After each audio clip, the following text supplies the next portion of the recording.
talking to the Rolex wearing, diamond ring wearing, kiss stealing, willing dealing, limo jet flying. We Ric Flairin' on it, flaring on it. We Ric Flairin' on it. You talking to the Rolex wearing, diamond ring wearing, kiss stealing, willing dealing, limo jet flying. We Ric Flairin' on it, flaring on it. Jet, we Ric Flairin' on it, flaring on it. It's apparent these girls staring. I'm Ric Flairin', gold across my chest. I'm fresh to death. I'm Paul Bearing, not at all scary. When I open like Fetty Wops, they find to these Urkels that's going in like a carry shot. Woo! I'm going in like a Mary Pop off that Mary Crop at the top flow at the Marriott. So questioning me is like questioning you. See, we the best dressed, so come and get blessed with the crew. Not one but two, different ways to slaughter your crew. Committed tat across the chest, I guess she blessed with the truth.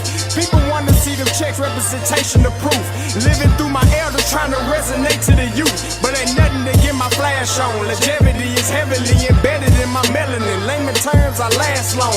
My grind repetitive, I'm smoother than real silk. Lyrical cash cow who can't cry over spilled milk. We in here. You're talking to the Rolex wearing, diamond ring wearing, kiss stealing, willing dealing, limo jet flying. We Ric Flairin' on it, flaring on it. We Ric Flairin' on it. You talking to the Rolex wearing, diamond ring wearing, kiss stealing, willing dealing, limo jet flying.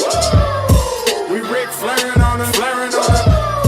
We Ric Flairin' on it, flaring on it. This ain't no normal situation, this preparation with greatness. Industry full of fakeness, it's really up for the taking. See, life is what happened to you, more so how you take it. Don't get stripped of your knowledge and mentally leave you naked. I like to live otherwise. I'm sorry that I'm fresh to death. I put the polo and apologize. See, Black Sun, we ain't nothing like the mother guys. Quit to socialize, we organize, then we mobilize. Off the deep end like a scuba diver. And no confusion, just keep it pushing like Uber drivers. Woo! Business fresh just like a supervisor in a Gucci visor. Can't find a smoother rhymer. You're talking to the Rolex wearing, diamond ring wearing, kiss stealing, willing dealing, limo jet flying. We Ric Flairin' on it, flaring on it. We Ric Flairin' on it. You talking to the Rolex wearing, diamond ring wearing, kiss stealing, willing dealing, limo jet flying. We Ric Flairin' on it, flaring on it. We Ric Flairin' on it, flaring on it.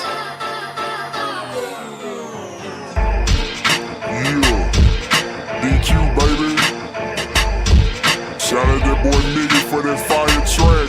Hey, Black Sun, sun up. What's up, Vinny Vegas? What in Vegas? Yeah. Shout out Pharaoh's Kids. D-Face. Yeah. Bubba C. Yeah. Ric Flairin' on him. Ric Flairin' on him. Ric Flairin' on him. Ric Flairin' son up, Hey, yo, Scotty, you going crazy for this one. We see what you're doing, we salute you. Hey, let's get it started. It's Backpack Capital One. What's in your wallet? Got a call from my man A. Scott. I said I got it. Love that you highlighting all of these black colleges. Try to pay me for doing this. Look, bruh, if you don't get off my line with that foolishness, voice of the swag, pull up where you at. No cap. If the Brody is speaking the soft facts. My advice, tune in to every show. Captain Petty, but we know that the sergeant is with the smoke. Speculate, just tell me what is we doing. Get into it, okay? Look, I'ma say this and keep it moving.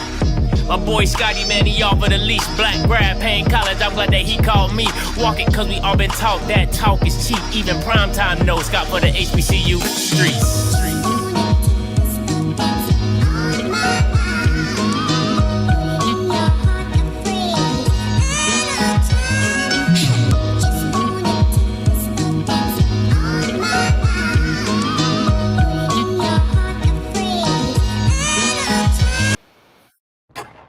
What is going on, everybody? It's your boy Scotty, man, back with another one. Happy Thursday, man. Listen, I was supposed to do the kids had a snow day. I was supposed to do a show earlier today. I was going to do this show in the midday, but it was a snow day. Kids were out of school. It's just been super hectic over here on this side of the screen.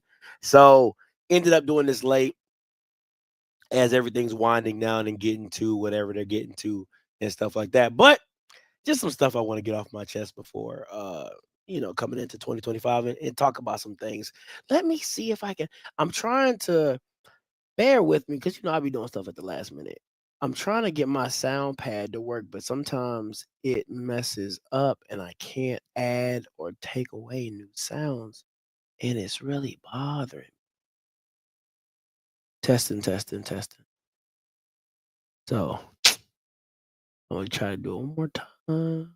No, and it's not working. All right, so let me see. He's heating up. All right, I'm gonna have to just stick with what I got because it's not working like I want it to work. Now, a few things we'll talk about. We're gonna talk about the Southern Heritage Classic, and that jank might be gone. So gone. We're talking about Ncat. Listen, that has been plaguing my mind for the last 24 to 48 hours. I'm so serious. Like, that has really been plaguing my mind. Like, how could you be so dumb? Like, I feel like that dude. How could you be so dumb? Like, damn. And I know Ncat fans, they don't really listen. I don't talk about Ncat very much on this platform at all because there's not much to talk about because they stay losing. So what does it matter? Right?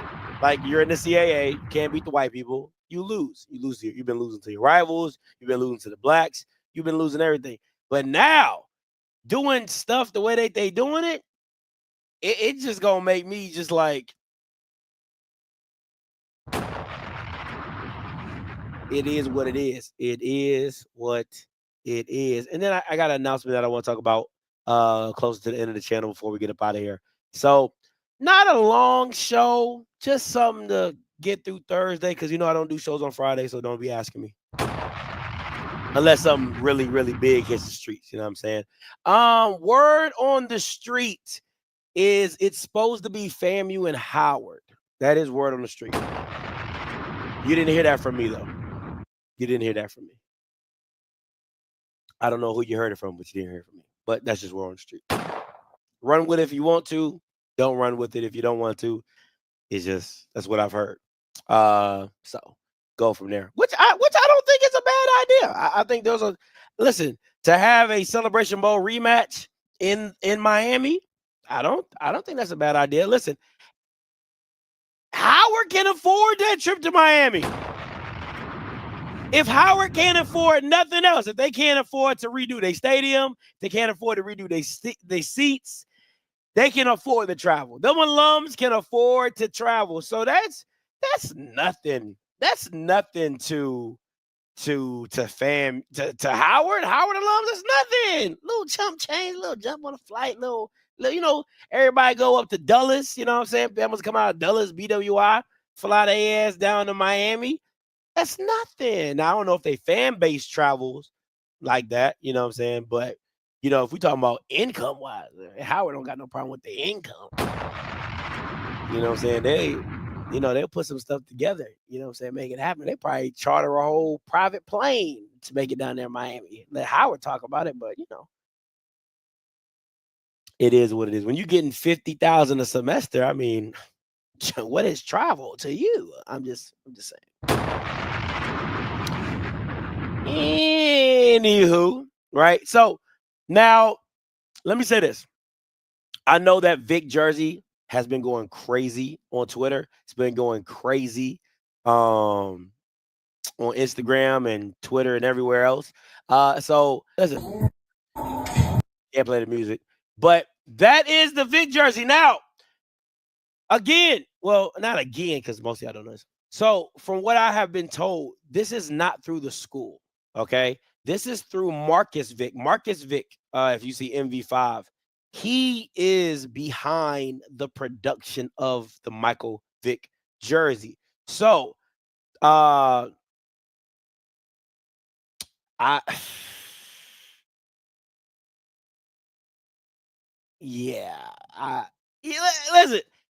listen. I'm not saying. Listen. I want to be very clear what I'm saying. Please hear me when I'm saying this. I love the idea, and I think Marcus Vick is genius for doing it. I just hope it gets done the right way because a lot of Norfolk State alums are going to feel away if this is not official merch through the school. So hear me when I say this. This is not a shot to Marcus, but it's just a hint. It's just a flashing warning, right? It's like, hey, cool idea for the jersey, but is the school going to make money off the jersey? And it's just not going to the Vic camp. Do you get what I'm saying? I want to be very clear about this. Now, do I believe Norfolk State would have been fast enough or quick enough to come up with this idea? Hell no. Hell no, right? Most schools don't. But I would just be very leery. Okay, that's all I'm saying. I'm not saying it ain't cool. I'm not saying it's not a great idea. I think it's an awesome idea. All I'm saying is alums get very particular when funds do not make it back to their school and it is licensed merchandise, right? Because if you look at this jersey, it has the Spartans patch on it. You get what I'm saying? So I think this is a collaboration Marcus Vick should do with the school and should do right by the school and making sure 40 to 50% of the profits, or 20, let's just say 20%, 20, 30% of the profits go towards the school. I think that would be a solid thing by Marcus.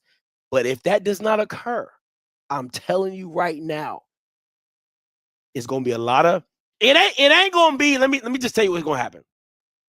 It's not going to be alums coming out in public, and this is my issue with alums. It won't be alums coming out in public and bashing the institution for not getting the money from Marcus or whatever. It's going to be alums that know the situation that are going to text me and say, Scotty, he's not giving the money to the school.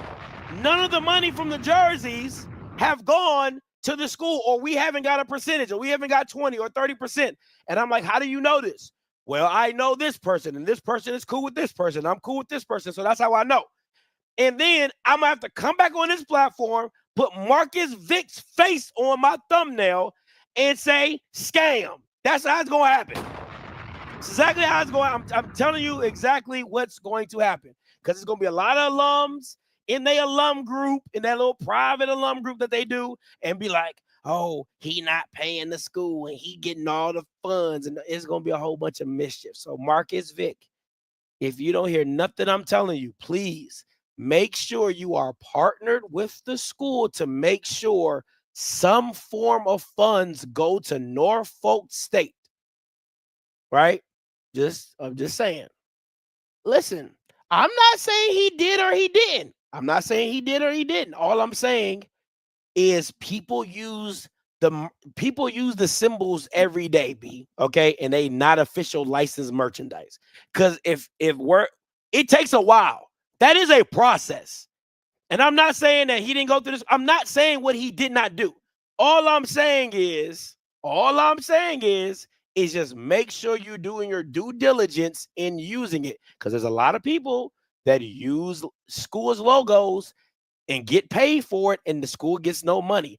And I don't want to see Michael Vick start his career coaching Norfolk, and his brother is doing some backdoor stuff. That would not be dope, and that would not be a good look. So all I'm saying,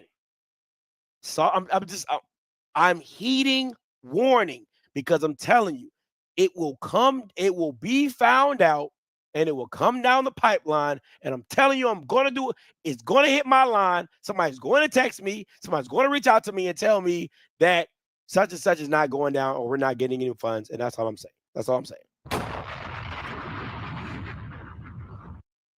That's all I'm saying. What I'm saying. Just Googled it. There is a Michael Vick coach's jacket selling for $175. Company name Jacket Makers. Let me see. Is it officially licensed? Jacket Makers. Let me see. Jacket Makers. I can tell you this ain't licensed. If this is the website, send me the website. Send me the website, because if this is what we're talking about right now, I know this ain't licensed. I know this ain't licensed. Listen, you can't tell me this is licensed stuff. This is like Fashion Nova.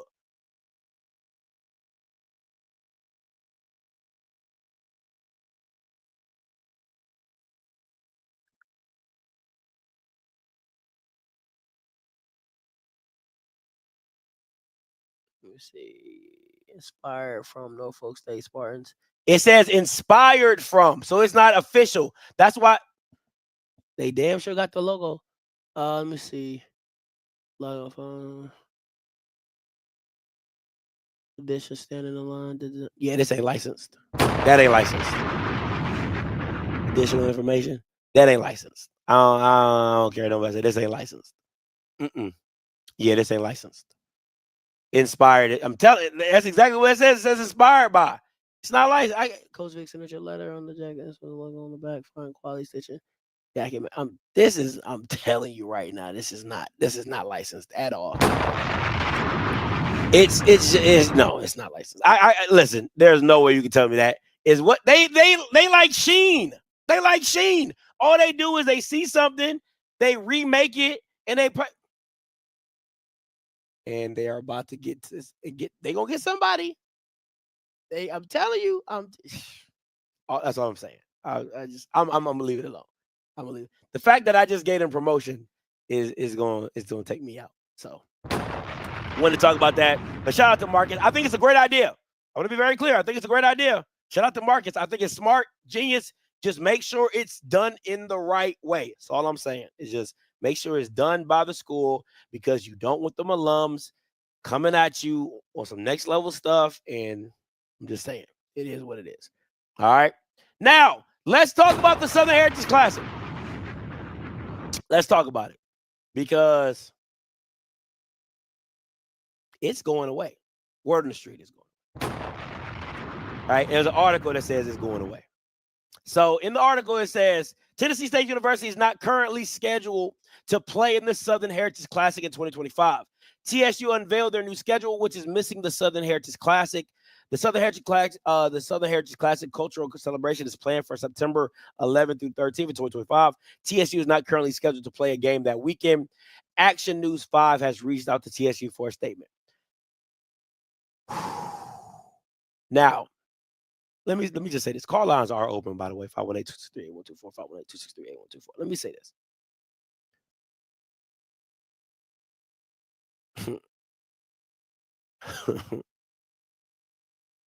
If Dion did not pull you guys out that game, you would still be playing in this game. That's number one. I don't care what you're saying. No, I don't care what you're talking about. My thing is this. What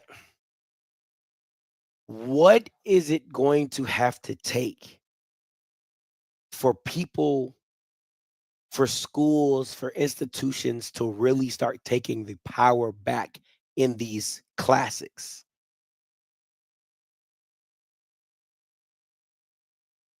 I'm just asking.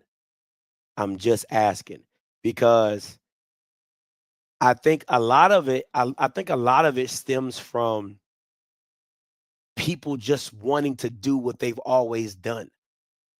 Again, if Dion does not pull you out of this classic, you're still doing it. You're re-signing the paperwork. You can't tell me no different. Now, maybe from what I heard, Ashley Robinson didn't sign the last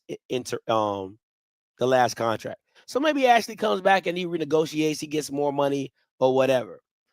But this is my thing. I don't know, because they're all parallel. Think of the parallel, right? There's no Dion. So we're thinking in a universe with no Dion, right? There's no Dion. There's no Dion to tell the masses of Ohio State fans that this is wrong. Because as soon as Dion said, "We're not doing this, this is wrong, this is dumb," you had the Jackson or the Dion co-followers like, "Oh, hell, Dion. Dion says go, we must go." Right? So they leave. And then you have the other side that says, "No, this is tradition. We've always done this. We should keep doing it." I love the Southern Heritage Classic. And that is the part where these classics get, the promoters win because they don't win on business. They win on emotion.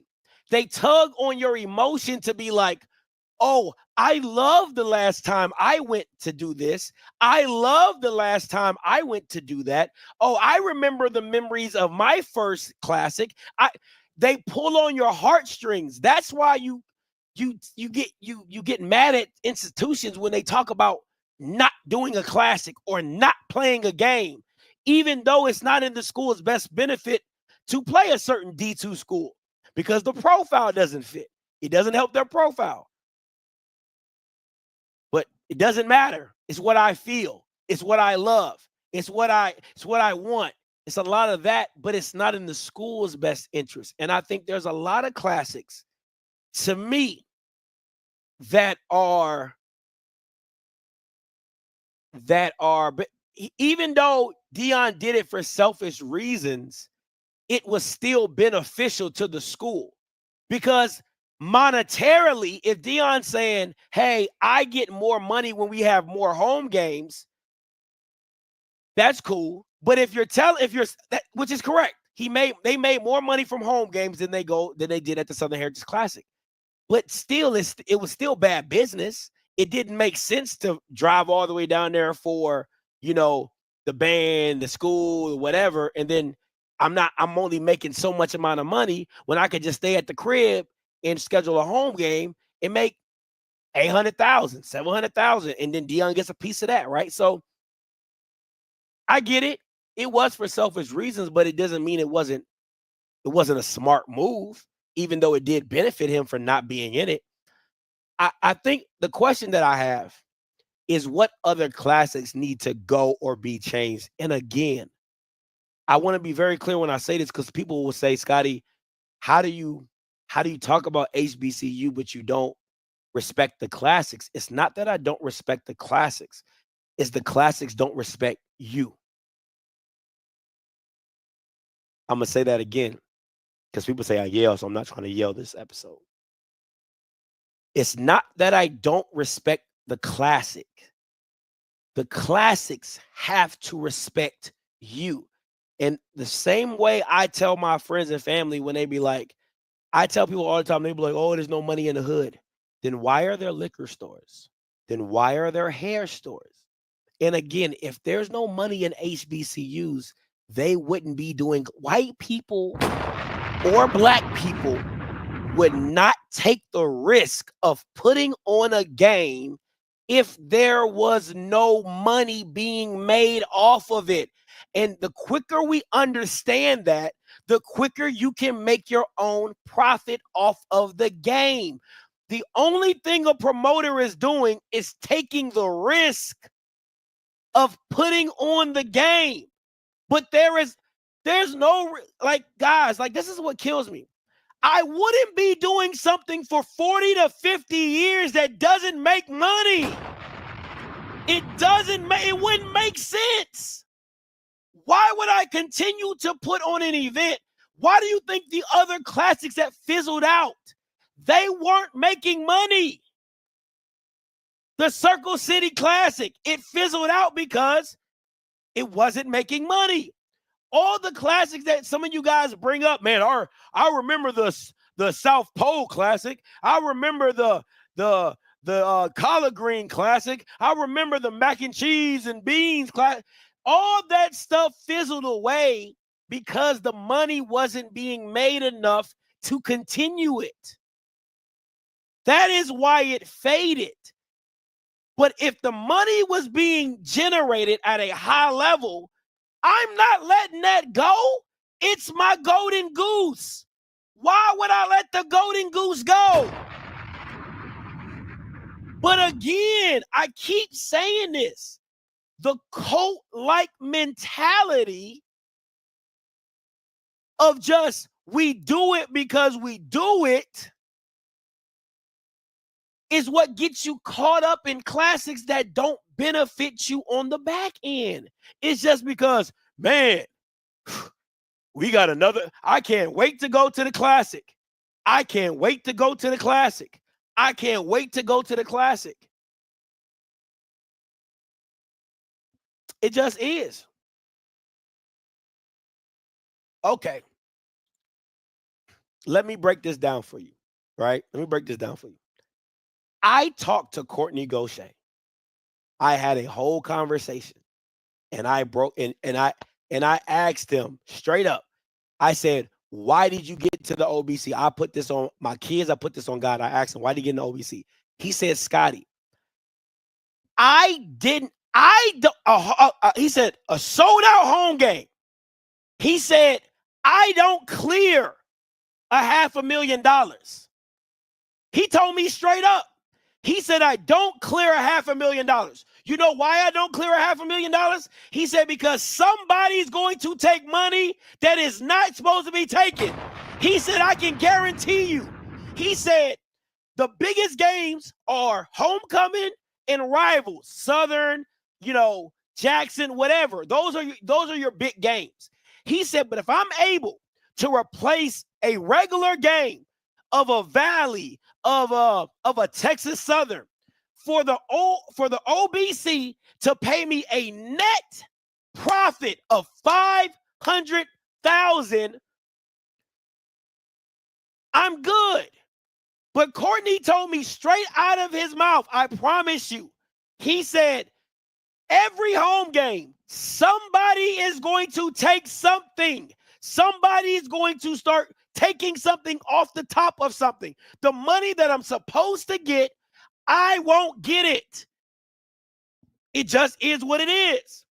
So he told me that money is clear free, like $500,000. I don't have to do security. I don't have to pay people. I don't got to pay concessions, parking. It's easy money. And she pays for everything. How is it not net profit? How is it not net profit when they pay for travel, they pay for the band gets an honorarium? How is that not net profit? When your travel is paid for, your lodging is paid for, your band is paid for, how is that not net income? And how you gonna tell me when the former AD told me what the finances was? Okay. All right. Let me just tell you this. If, okay, you pay for food. Come on, man. Like, what? Really? Really? Is that what we talk? Out of all the expenses that you got to pay just for people to get there, now we talking about food? Now we talking about food. Okay, cool. Anyway, my thing is this. I want to be very clear. Again, Gaucher told me the football program in itself cannot sustain. You have to do two things. You have to fundraise and you have to get extra income. He told me out of his mouth, getting out of the OBC was the dumbest thing that FAMU could have done, because the football team in itself cannot sustain itself just off of the football. It takes a lot to go into it. So you need the extra income without the extra expenses. See, again, he already told me when I asked him about getting pulled out the OBC, he said the only way to supplement that is to win, to have a SWAC championship and the Celebration Bowl. He told me that when it first went off. Before Willie made his run, he said the only way you can supplement that $500,000, because he said he had it played out.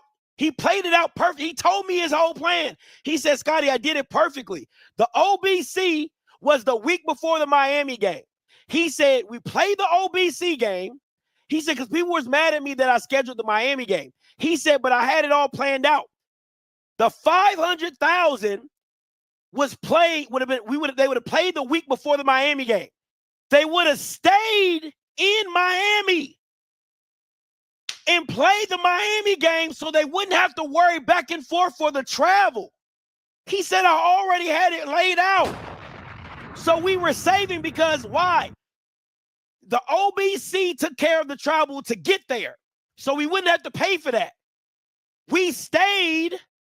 He said you would naturally get that Monday and Tuesday off, right? Because the game is on Sunday. So you would get that Monday, Tuesday off. You would practice at Miami's facility, the extra facility for Wednesday, Thursday, Friday.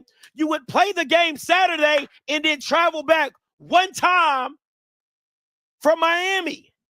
He said I had it all set up. Again, listen, y'all can do all the hearsay. I get it from the source. I call people and get it from the source of why they move the way they move. So if Courtney Gaucher is not the guy to get it from or hear it from, why was his budget in a surplus when he was in office? If this is, let's talk about it. If you're not going to hear from nobody else, because OBG didn't have no surplus, she was running in a deficit. Courtney Gaucher left her in a surplus budget. EA. So if that's not the person to hear it from, who else? Who else? Rocky, coming to you. Hey, Scotty. I talked to Al Wash, and he's the promoter of the State Fair Classic, and he actually has given the largest payouts to schools in Classic history. Right? He gives anywhere from $300,000 to $400,000 to both Prairie View and Grambling. But he does it this way. They almost, it's a funny kind of deal because they almost hired him to promote the game, right? Which guarantees him 23% of the gross, right? Mm-hmm. And then he takes care of all the expenses out of that, right? And then whatever's left, he just splits it 50-50 between each school. So that's the deal. What he says, what happens is schools end up trying to get into what he's doing, and they want to do the classics themselves, and they just don't have the infrastructure, or they don't know how to put on the show like he does, right? So they take over the classic, and then they kill the classic because they're not good business people. Now, he said, he said the school shouldn't let the promoter pay them to show up and pay them to come. That's not how a school should do it. How should they do it? The school they should do it in a partnership like he does it, where all the expenses of running the classic comes out of the gross amount, right? Including his fee. And then the rest of the money is split between two schools. To me, that's the fairest way to do it. Yeah, because he has a job to do as well, putting it all together, promotion, security, all that level, which I completely agree. Like, people would say cut out the promoter, but it's like cutting out an agent. Like, the agent went and found you the deal. Like, you couldn't have got that deal by yourself. You didn't have the connections. You didn't know the people unless you have an alum that is in this space and in this lane that you trust. But again, he gonna have a fee. Yeah. Well, like I say, it has to make sense for him, but he just want to mitigate some of the ability to lose in the deal. You understand what I'm saying? He don't want to lose and then have to pay the schools to show up. You know what I mean? And the way that you do that is you take the growth, like I say, the overall growth. Like, I want to say they took in probably a total of like $1.4 million gross. You know what I mean? For just in ticket sales and other stuff. But then like you say, they got expenses to pay. They got to pay for the school. They got to pay for the team's travel. They got to pay Fantasia or or Tank or Rick Ross, or you know what I mean? Yeah. All those other people that show up and make it an event.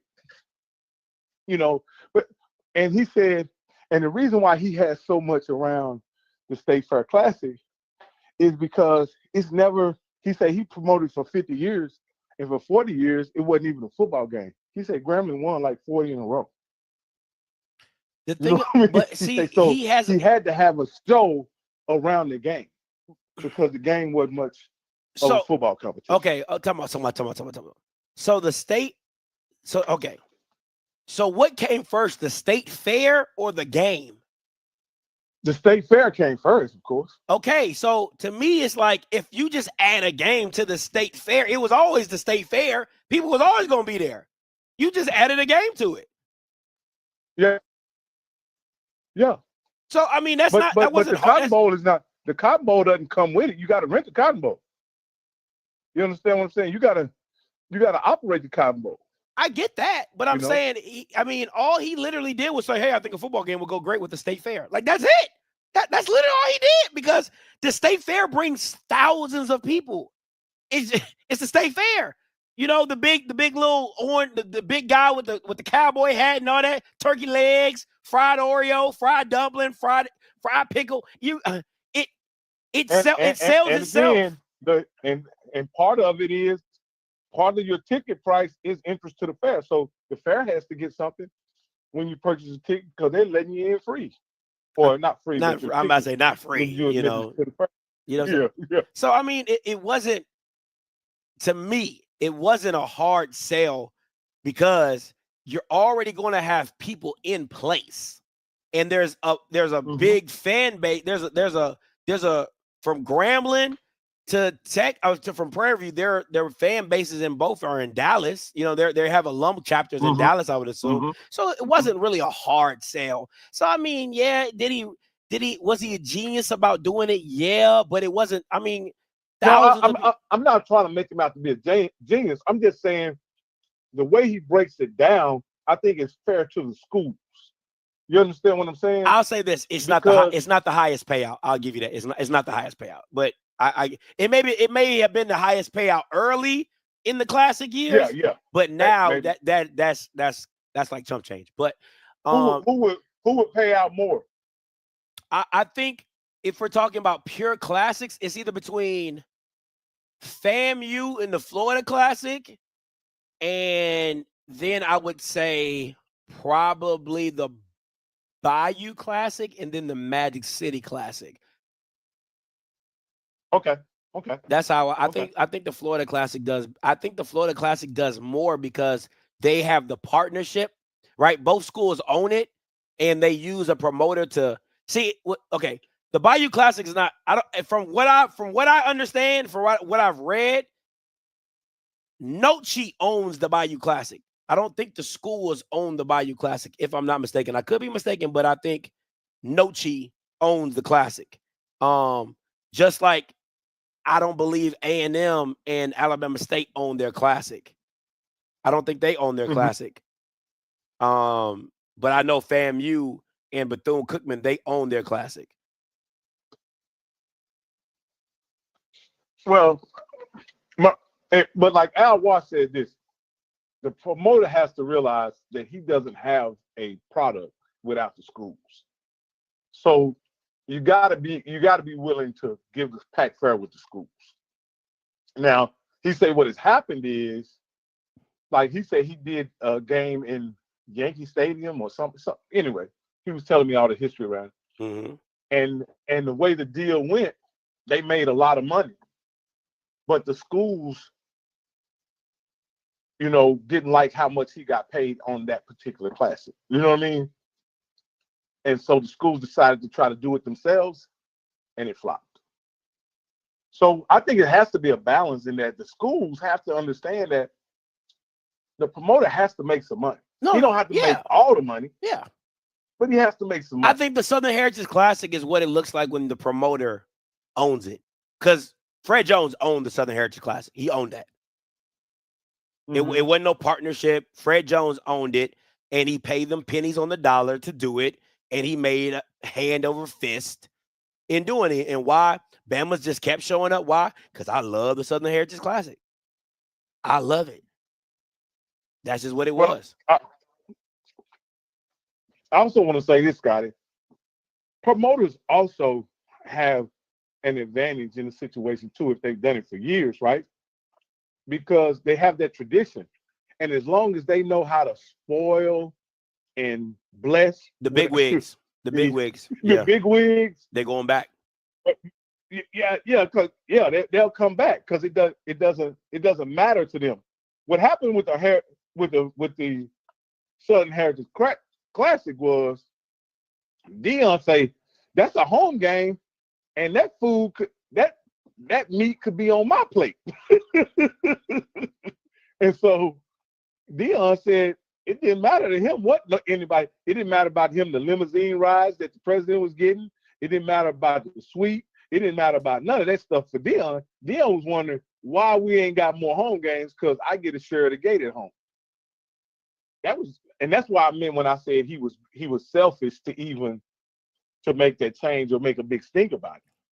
Because he probably would have went along with it if he hadn't have been in a situation where he gets part of the gate. That's all I was saying. That's fair. Yeah. All right then, brother. All right, man. Appreciate it, Rock. Let me check something.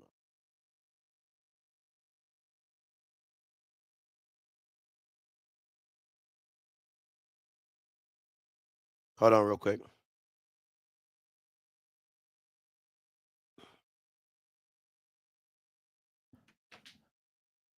Listen, man, I'm gonna just say this. People keep bragging about the Bayou Classic. I don't think it brings in the money that people think it brings in. That's all I'm gonna keep saying. People love to bring up that Bayou Classic, but all I'm gonna say is it don't bring in the money that it think it's supposed to bring in. That's all I'm gonna say. I'm gonna just leave it at that. I'm gonna just leave it at that. But I'll say this. If you look at, and I'm gonna say this, if you look at the tax reports on the Magic City Classic and the people who manage the Magic City Classic, it is astounding. Like, you guys really got to go look at the 990s for the people who oversee the Magic City Classic. It is crazy. Like, they do like 3 or 4 events a year, and the Magic City Classic is where they make most of their money. And I'm talking about millions of dollars, right? So, I mean, I think they do like the PGA Tour, the SEC women's basketball. They do like 3 or 4 events, but they do that black event, and they make hella money. So, my thing is this. I think the rivalry is great. I do. Again, listen, Jesus fucking Christ. Nobody is saying what it's not or what FAMU's value to the. Who said FAMU doesn't add value? We're saying that for every classic, EA. Because I'm trying not to yell this show because people say I yell too much, or I'm not that I yell too much, but I be yelling. So I'm really trying to stay calm. Nobody said that FAMU's value for the OBC does not matter. Nobody didn't say that. All I'm saying is that you would have been in a bigger hole if Willie does not win the Celebration Bowl.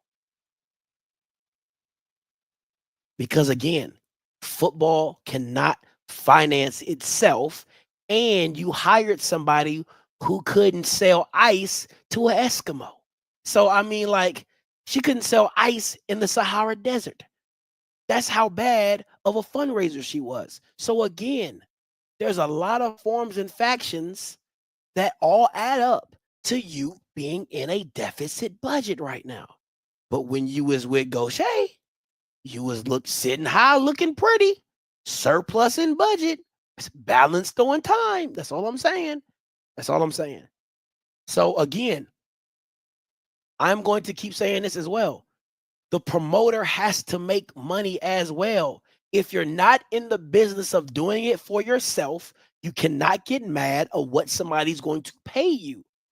If you still want to be a part of that classic, there has to be an agreement. I'm not telling you that all promoters are bad. I'm not telling you that all classics are good.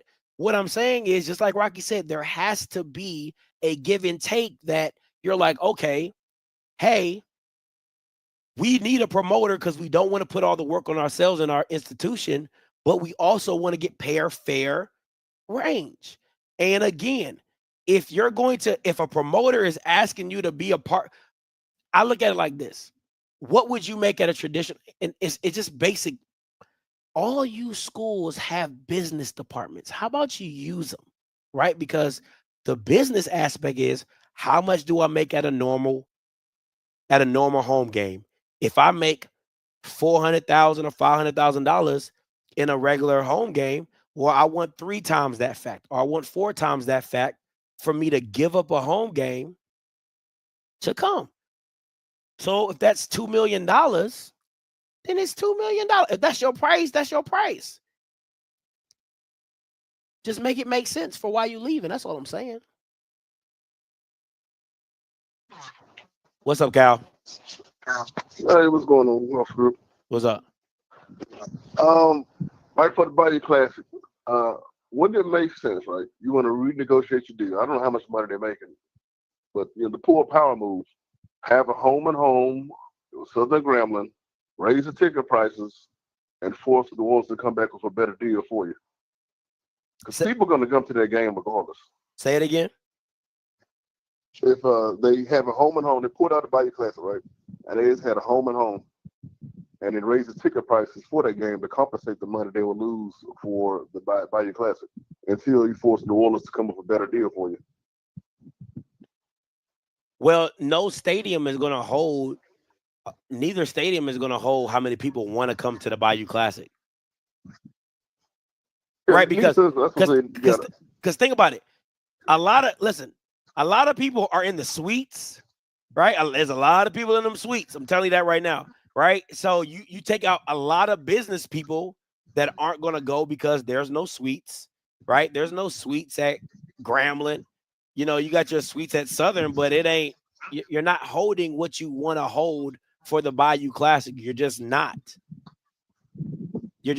I mean, the only thing that makes sense is to change management companies, right? Change a management company, change a company to where you feel like they'll do better business with you. But yeah, I mean, if the Bayou Classic's holding 40 to 50,000 people, there's no stadium that's holding that. Yeah, I mean, I get that. What I'm saying is, you have it home and home. I know you might lose some of those people in the suites, but you raise the ticket prices to compensate for it, offset the attendance price. You know what I'm saying? What's the price of the ticket to buy your classic game? Well, like $50, $100? I don't know. I ain't paid for mine, so I don't know. I'm saying, like, if you had a home and home, okay, we're gonna bump the prices of this game. So now this regular home game at Grambling usually be about $25. I'm gonna charge for $50, $75. I think you still have the people that will come that love the school that much. They'll come to Grambling instead of the home and home. It's just to force the Bayou Classic's hand or a different management to come up with a better deal for you. Kind of like a playing chicken. You know what I'm saying? Listen, they said cheap seats are $55. This is my thing. I would love to see some of these classics be moved and see, because again, it's not about, is it about the fan engagement to a certain extent, but I would like for just to see who would bid on the Bayou Classic, right? Like maybe the Cotton Bowl would bid on the Bayou Classic. Maybe Jerry Jones would bid on the Bayou Classic. I don't know. You know what I'm saying? Like, I'll tell you one thing. I gotta let you go because your background is crazy. Yeah, that background was killing me. I would just love to see it. I would just love to see the Classic being moved somewhere, just to see if the schools get more money, right? Like if the Cotton Bowl or Jerry Jones offers you $4 to $5 million to have the game, I think that would be dope. right? Because it's like, I'll go to Jerry World to watch the Bayou Classic. Like, I know there's like a mystique because they're two Louisiana schools doing it in Louisiana. I get that. I mean, I get that. You know what I'm saying? But I just would love to see it in a different location just to see if it worked. I mean, you could do a 2-3 year deal and bring it back to the Bayou. If it don't work, bring it back to the Superdome. Like, ain't gonna hurt you, ain't gonna kill you. You know what I'm saying? Do something different. Like, again, you don't know what you don't know, right? So it's like, we've been doing this for 50 years the same way. Why not try to change it up? Why not try to see what else we can get from it? Because, okay, you don't know how much money somebody might offer you to take the Bayou Classic and take that game and have it somewhere else, right? You don't know how much you might get offered. Because at the end of the day, the Superdome ain't gonna tell you no. The Superdome ain't gonna tell you no. You see what I'm saying? So I would love to see that game in Jerry World. I would love to see that game at Frisco. I would love to see that game at the Cotton Bowl. Like, I think there's other places where you could have possibly had the game and maybe make more money, right? Just off the simple fact of being offered to be there and do it.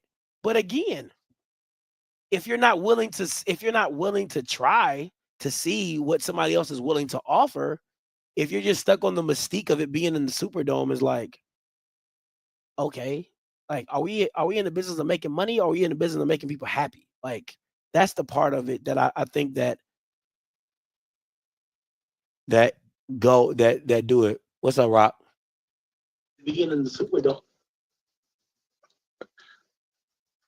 What's up, Rock? Oh, okay. Hey, this is what I want to say, man. You can't tell me that the Bayou Classic wouldn't work in Texas when half the state of Louisiana live in goddamn Texas. Like that's the reality. Like, there are so many Louisiana natives in this state, bro. I know it would work in Texas. I know it. Now again, the if it's about just being in Louisiana, and if you think that's the only thing that makes the Bayou Classic work, then y'all don't have the fan bases y'all think y'all have. Because, to be honest with you, Jerry World is a better venue than the Superdome. By any measure. That junk would be crazy in Jerry World. That junk would be absolutely crazy in Jerry's World.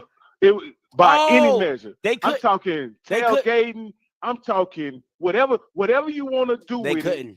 They couldn't do it. It'll be a much better event. They couldn't do it. World. They couldn't do it. I don't think they could do it. I think that's a tough turnaround, right? Because think about it. Jerry plays on Sunday. We play every Thanksgiving, right? No. We play on Thanksgiving. We play Thanksgiving. Oh yeah, and they play on. We play that Thursday. They play on that. Oh yeah, that'll work. Yeah, it would work. Yeah, it will work. You're right. It will work. Yeah, that's what I'm saying. And again, I think it will work. Hold on, real quick. Are they? People are saying they moved it in 2005 in Houston because of Katrina. Like, dog, it was a national disaster. Like, who gonna come to a game and Bamas are drowning and come? Like, what are we talking about, man? Like, that's like people moving the game for San Francisco to to Arizona and be like, man, the attendance was really bad. Yeah, because they fighting fires. Like, what if Bama's losing their house? They don't care about no game. Y'all talking about, we did try it in 2005, because of Hurricane Katrina, it didn't work. Nobody cares about a football game. They care about it was Hurricane Katrina. Like, what are we talking about?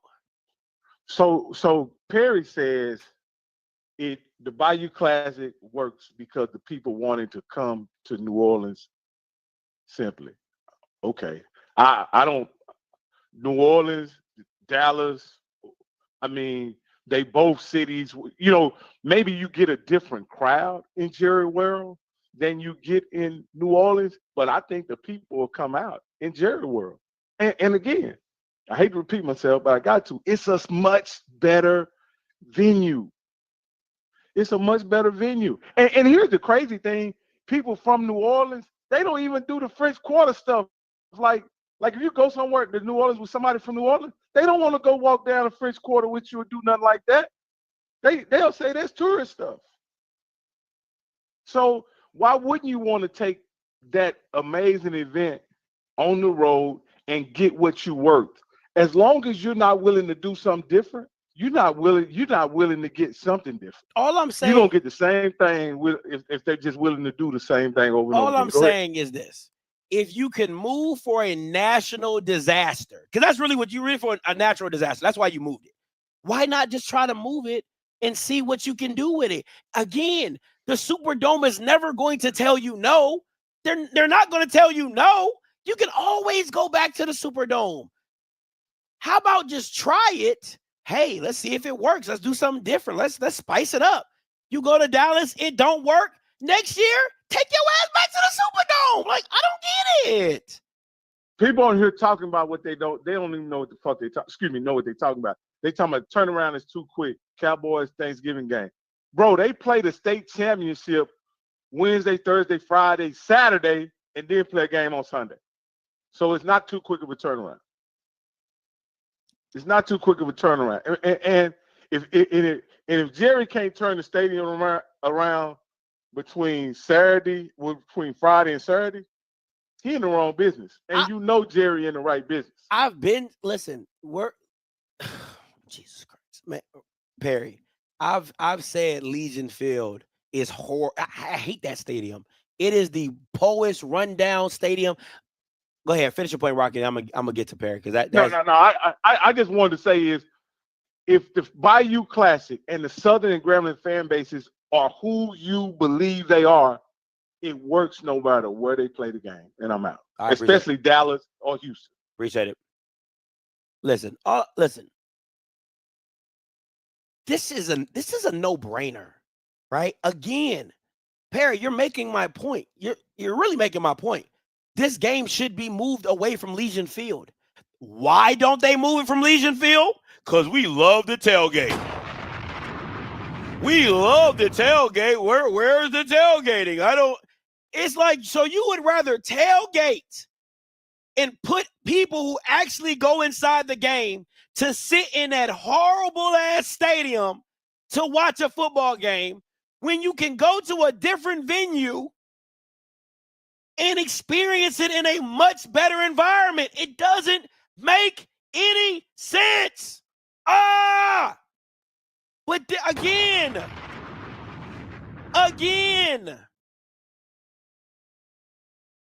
it's a heartstring thing.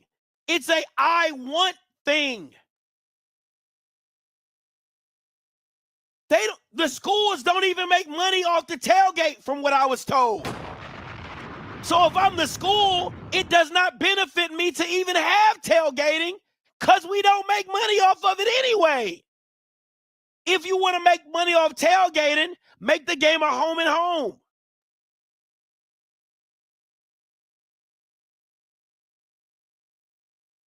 $70.85 coming to you. Hello. Hey, Yeah. Scotty. What's up? Hey, man, this is how we do this thing, man. Okay. Got LSU playing Texas, right? Yeah. On Saturday, right? Then you switch up a matchup between a black school, Southern playing Prairie View, man. Right? You're gonna have a packed weekend that weekend, right? Anyway, right? Yeah. So you're gonna get a crowd. The crowd's gonna be in the city. I think that's how I would do. I would mix and match games where it's gonna be a good, what you guys call Power 5 schools, and then you throw the black schools and make it a state rivalry. LSU, Louisiana versus Texas weekend or something like that. That'd be but dope. I don't think two Louisiana teams could. Just think about when they play in the Atlanta Dome. How packed is it? Don't they have to move some of the bleachers out? You talking about where they play the Celebration Bowl in Atlanta? Yeah, in Atlanta. At the Mercedes-Benz. Yeah, the Mercedes-Benz joint. Yeah, I mean, what's the capacity there? Probably about 80,000, 70, 80,000. Okay, are they bringing 80,000 to the game? Nah, it'd be like 30. I think the most was like 44. Yeah, so I think if they would piggyback off to the promotion of some of these, bigger brands, and then you bring a classic in behind that. You have a white, they can go to the white game on this side of town, and you got the black game over here.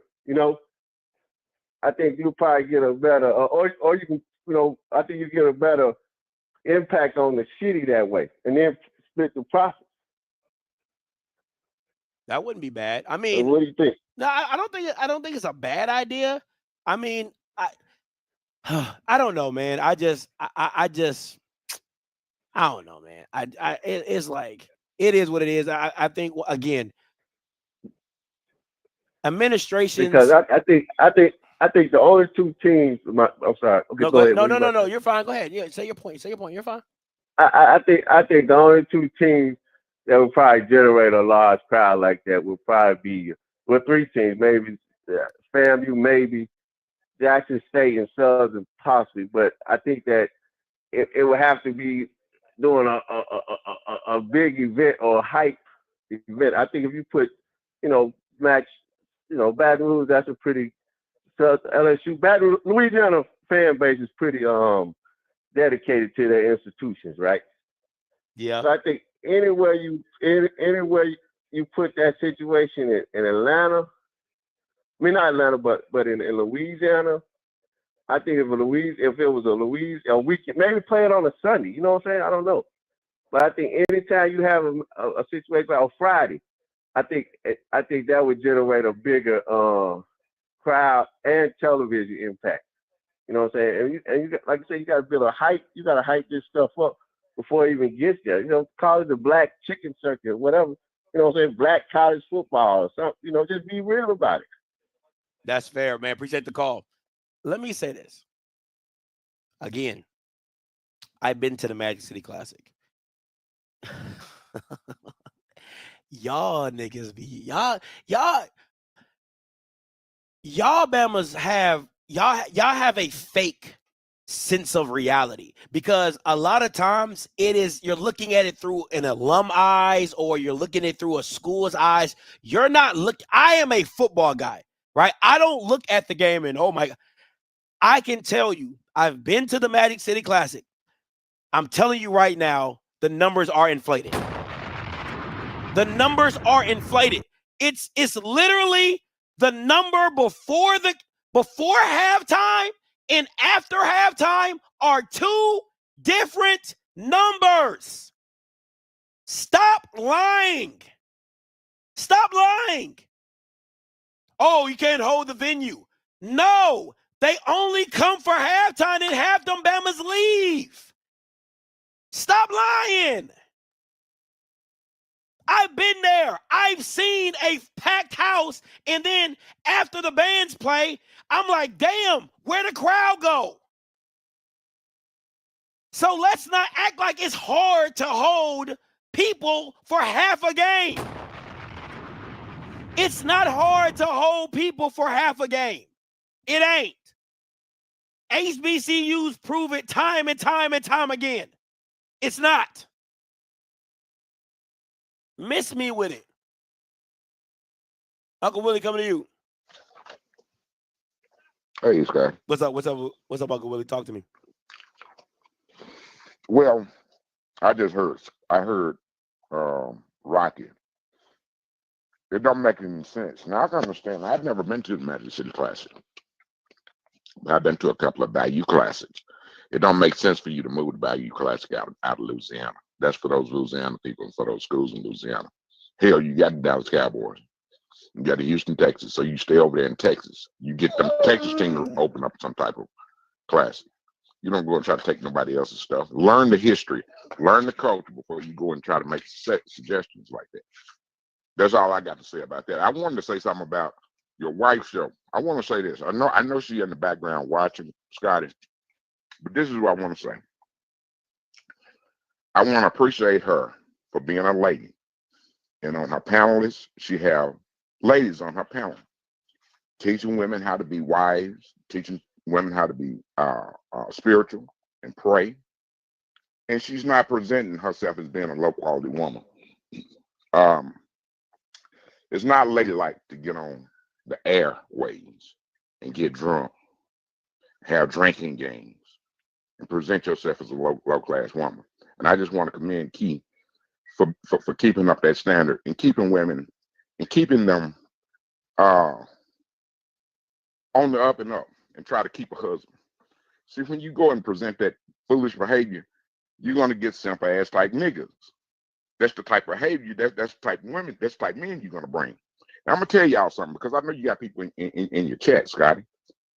Anytime a Negro leave with his money, tell you how much money he have and what talk about his businesses and every other conversation and every other sentence, that's a simp ass nigga. That's a nigga with low self-esteem, and that's all he know. He's simple. He only know how to present his money. He don't know how to have a cognitive conversation. Uncle Willie, you don't know how to have no meaningful Uncle Willie, you're breaking up. I can barely hear you. That's all I wanted to say. How did we get here?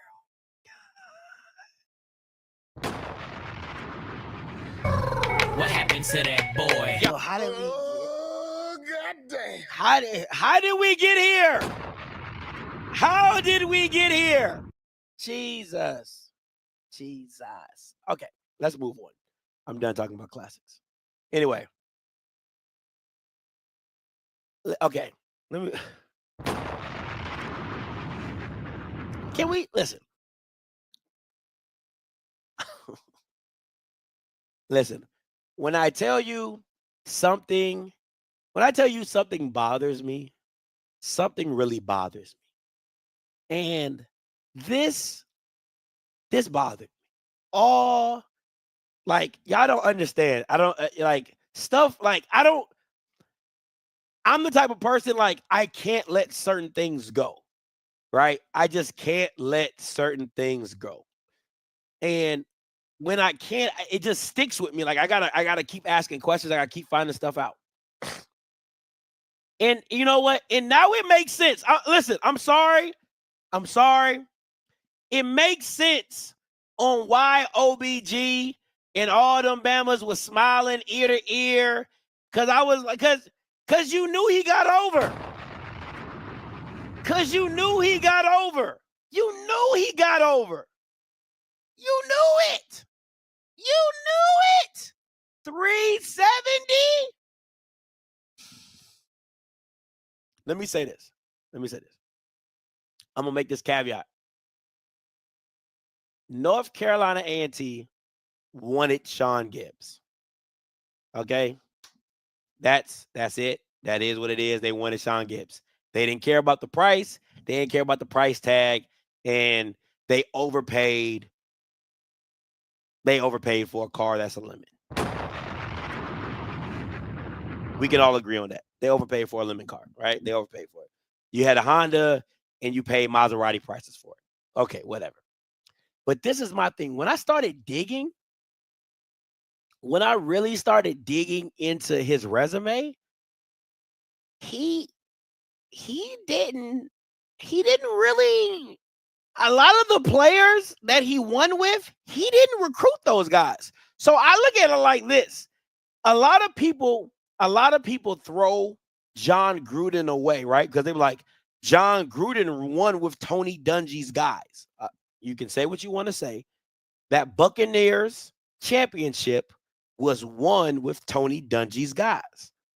And a lot of the players that he went 8-2 with, a lot of those guys were brought in by Maurice Flowers in his 2020-2021 season.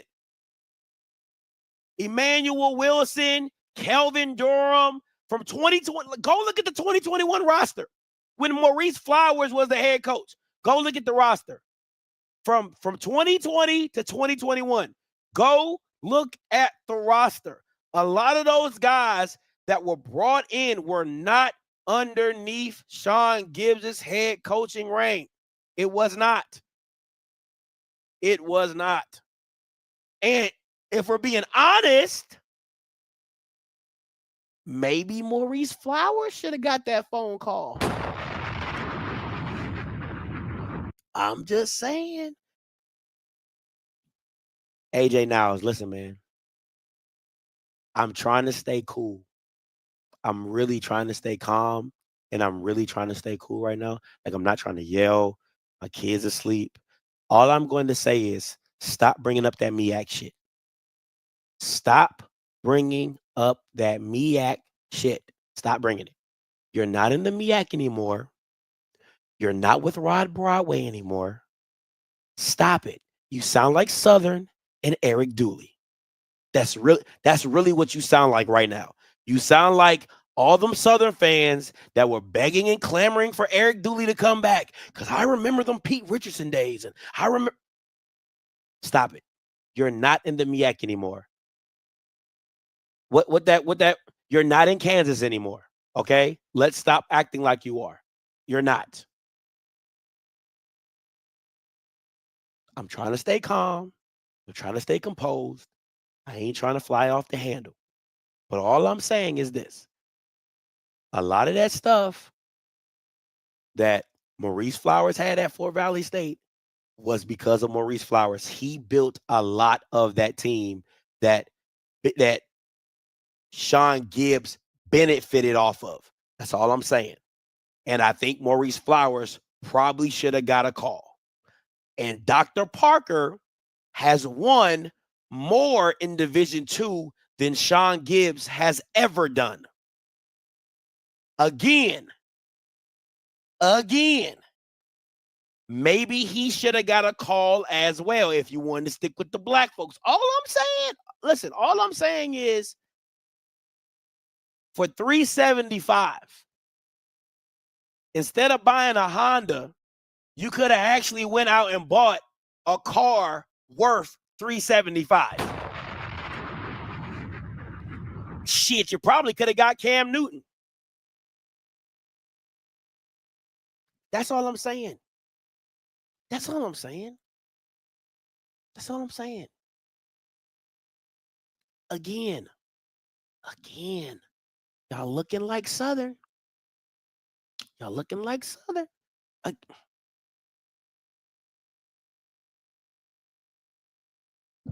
In the MEAC.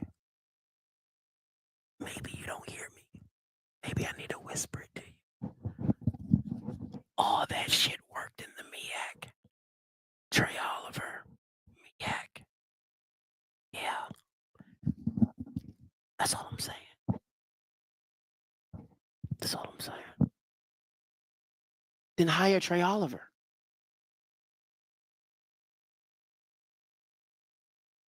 That's all I'm saying. Again,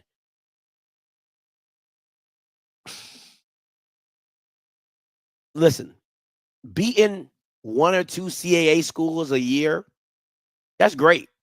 And Trey Oliver does well. But that has nothing to do with his conference. I take nothing away from Trey Oliver. You put NCCU in the CAA, they'll be one right above you.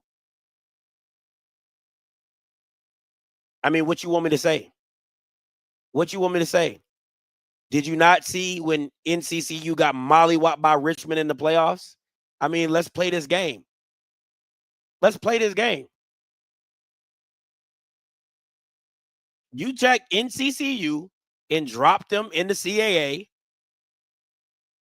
They at the bottom of the CAA too. They probably more competitive.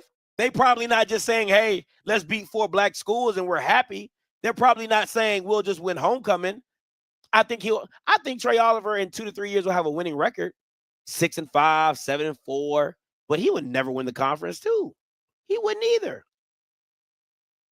But I don't understand how, and I never will, how you pay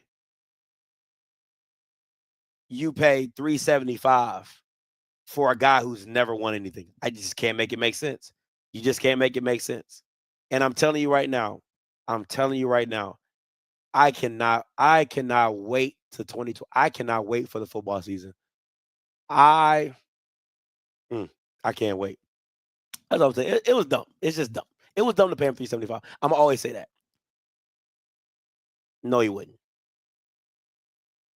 No, he wouldn't. He wouldn't win. He would not win the CAA. No, he wouldn't. No, he wouldn't. He'll be competitive, but he wouldn't win the CAAs. No, he wouldn't. He wouldn't win the CAA. Let's talk real quick.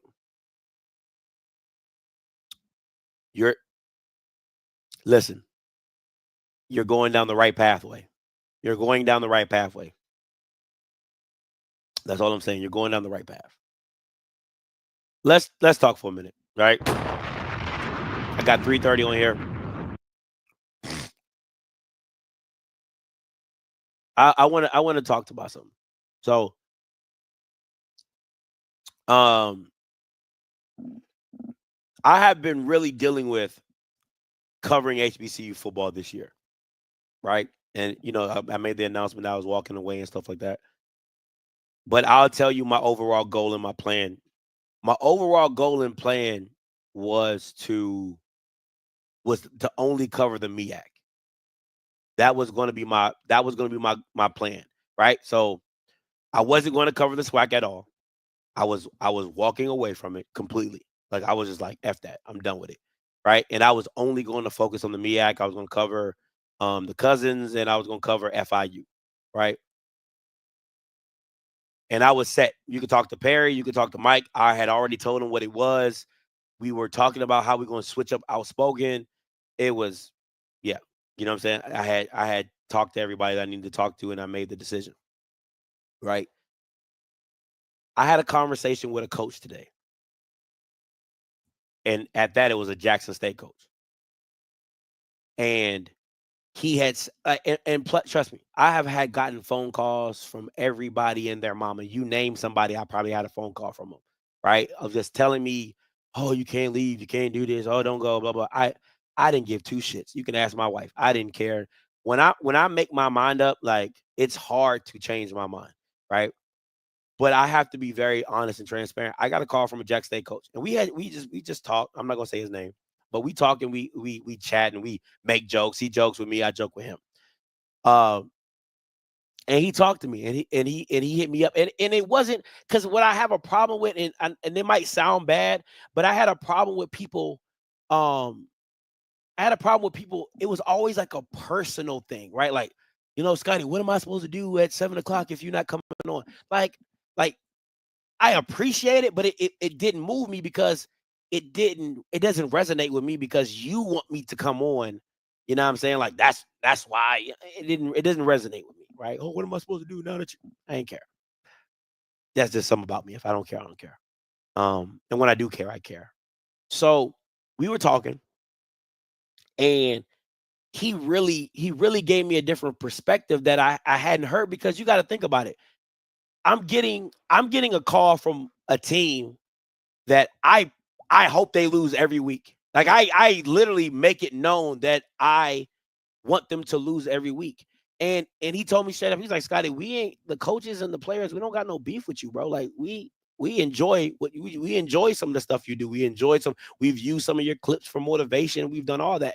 And it really touched me. And the thing that really hit home with me that he said to me was, he was like, there's a lot of people in this space that try to do what you do. And sometimes it's just not, he said, it got to be in you, not on you. Right. And he said, what I really appreciate about your platform is you talk about us. Right. Like you talk about us. Like he's like, everybody talks about Mississippi State. Everybody talks about Ole Miss. Everybody talks about USC and Texas and all that. He said, but you talk about us, our people, our game, our sport. And to hear that coming from a coach and a team that I pray that they lose, it really hit home, because I don't talk. I mean, when y'all do something well, I talk well, of course, but I still hope that they lose, right? And it really shifted my mind in the perspective of what I've always felt when I came into the space of, because there's been so many times people have told me to go to the PWI space. Oh, Scotty. And I'm covering FIU. I'm covering Willie. That ain't changing. right? But a lot of people have tried to make me go into the PWI space. And I've always pushed back because I'm like, why? They have their people. They have their white guys. They have their Paul Feinbaums. They have their Aries and Daves and on threes and 247s. They have that. Why stay there? Why live in that? Why be in that pond? Why be in that lake or that ocean or whatever you wanted to call it? And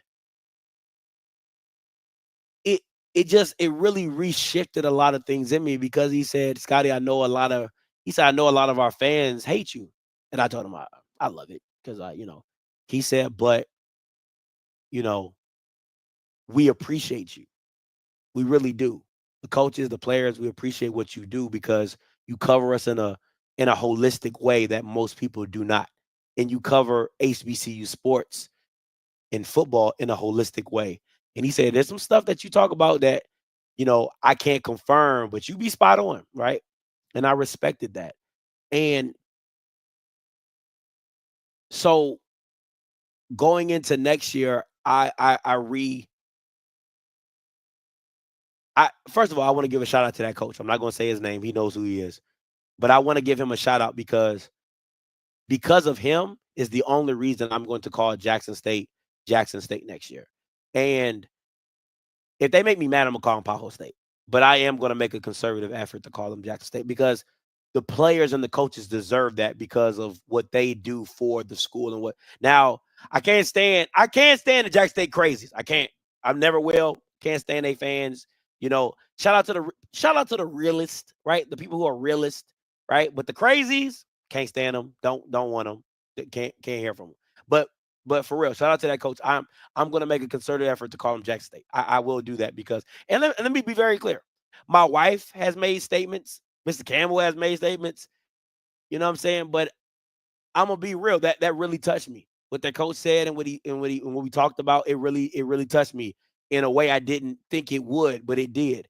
And for that, I gotta give him a shout out. I gotta give him a shout out for that. Because what I'm telling you, it was MEAC. That was it. That was it. It was only going to be the MEAC. And I wasn't going to touch nothing SWAC. And I didn't care. And I want to be very good. I didn't care if I wasn't going to have, because I know Perry wanted to cover SWAC because he's a Southern guy. And I was like, hey, guess I ain't going to be, because I'm telling you, you don't understand me. Like when I say I don't give a damn, I don't give a damn. And I don't care what burns down around me. When I don't care, I don't care. Maybe that's the Scorpio in me, right? Maybe that's the Scorpio in me. When the shit burns down, the shit burns down. I don't give two shits because I told you I'm going to burn that shit down, right? But honestly, I'm so serious. Honestly, that coach really changed my whole perspective. And because you think about it, you're kind of like, you kind of look at it across the room and you're like, you're not supposed to like me. You get what I'm saying? Like when you're having a conversation with a guy that you're like, I want your team to lose every week. Like I've said it. And he just laughed at me when we talked about it. And you know what I'm saying? And it was just a respect thing that I was just like, damn, that's real. Cause like, I'll tell you a funny story, right? I don't know if I told this story on the channel. I don't think I ever have. I don't think I ever have. So when Dion was at Jackson, I had went. Nuggets' dad had called me when, I don't know, I think we was in Atlanta. We was somewhere. They were somewhere. I was somewhere, but we were at the same location, right? And Nuggets' dad had called me and said, "Hey man, Nugget, can you check on my son for me?" I said, "Yeah, I'll check on Nugget. Where he at?" He's at this hotel. Right? I pull up, and I go see Nugget, and Nugget's rooming with Shiloh at the time. So as I walk to the hotel room, Shiloh coming out, I'm coming in. I say, "What's up?" He say, "What's up?" And we go in, I check on Nugget or whatever. And I say, "What's up?" We talk, chop it up and everything. Tell his dad, "Hey, he good." Whoop de whoop. Right. So on my way leaving, I get into the elevator. As I'm getting into the elevator, the next floor, guess who comes up? Tony Gray, the old lineman, gets on the elevator, and Coach O get on the elevator, right? We in Miami. That's where we were. OBC. Orange Blossom Classic. We was in Miami, right? So I get to the next floor, and Coach O and Tony Gray come on the old lineman. They both come on the elevator. And I'm in the back. I'm just chilling. You know, I got my off-script stuff on. Got my off-script hat, off-script shirt. My wife got her off-script stuff. And Tony Gray, he looked back. He like, I know you. He like, you Scotty from off-script. He's like, you be doing a lot of talking. I said, yeah, that's me. I be doing talking. And then Tony Gray turns around and Coach O like, whoa. He's like, nah, Scotty good. He picked us. He picked us to win, right? Like, that was one of the funniest moments. And every time I see Coach O, we laugh and we joke about that. But I never forget that. That was one of my favorite memories. That was the first year of the OVC. But you know what I'm saying? So it goes back to those moments, right? Like, of all the stuff that was going on and all the stuff of what transpired. But you know,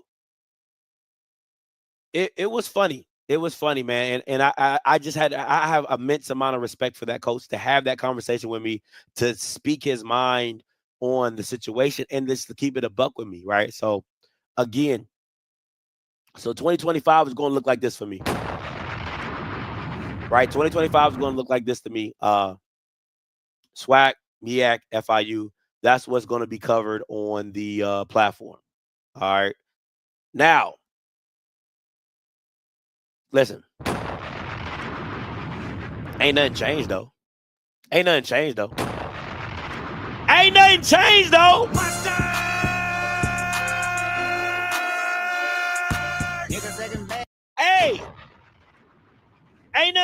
though, except what we added. We add North Carolina A&T to the hit list. I hope them niggas lose every game. I hope them Bamas lose every game with bald-headed Gibbs. Now I'm on your head. No Diddy. Now you done pissed me off. I hope Gibbs lose every game. I'm gonna be locked in, and I'm gonna be watching the. I'm gonna buy Flow Sports just to make sure I watch bald-headed Gibbs lose every game. Every game. I want to see what that 370 gonna look like. That's what I want. I want to see. I want to see what you get for 370 that is not a celebrity. Somebody better show me today. Oh, yes, sir. Oh, yes, sir. Yeah. We going to see what that 370 going to get you. Yes, sir. Yes, sir. Hell yeah. Hell yeah. I hope Ncat go down in flames. 0-11. 0-11. You know what? I'm gonna start me a square. What my uncle do them, Jake? The little squares. Buy you a square. Buy you a block. I'm taking bets. I'm taking bets.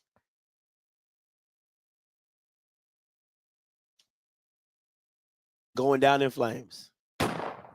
Going down in flames. Now listen. PV is like, I really like Tremaine. I really do. I really like Tremaine. I'm really torn with this one because I really don't want to root for PV and they 12 fans because they don't even root for themselves. You get what I'm saying? Why should I root for them? And you got 12 fans. Like, you get what I'm saying? So I'm a little torn on PV. I'm not gonna lie to you. I really like Tremaine. Tremaine is, you know what I'm saying? I'm a fan. I'm a fan of Tremaine. So it's hard. It's hard for me. What about A&M? A&M has always been irrelevant. Like A&M try to act like they relevant. They really not relevant. You know what I'm saying? They a basketball school. Everybody knows A&M's a basketball school. Maybe Sam Shea will make them relevant. He probably won't. He probably won't. they'll probably get some cool victories here and there or whatever. But, you know, we'll see. Jackson is just Jackson. It is what it is. It is what it is. You know what I'm saying? It's Jackson. Nobody cares. I always want them to lose.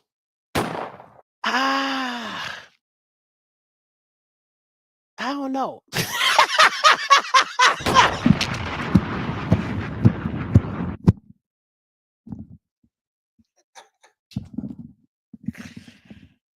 Oh, man.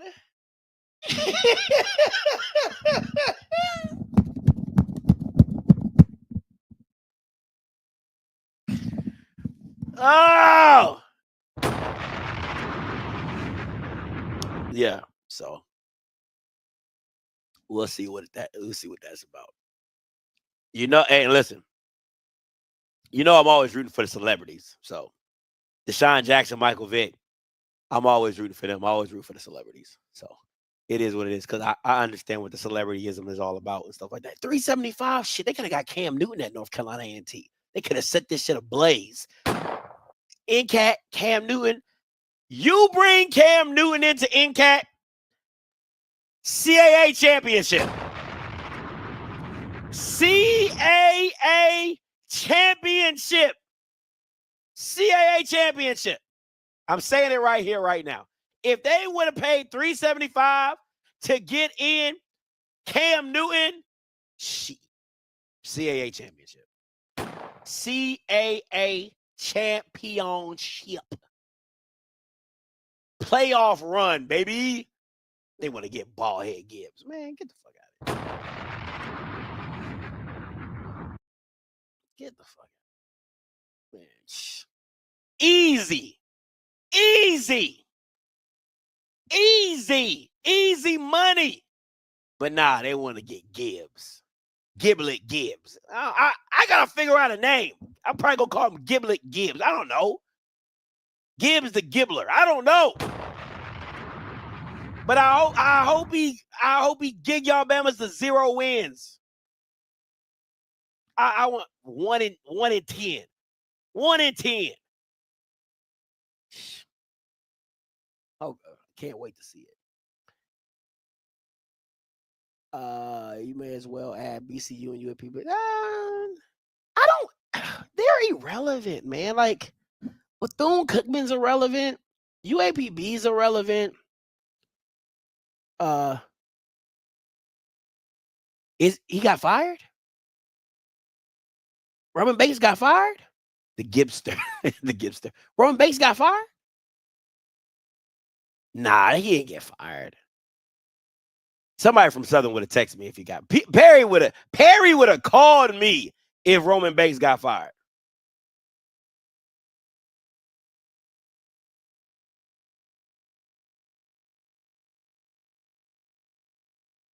Oh.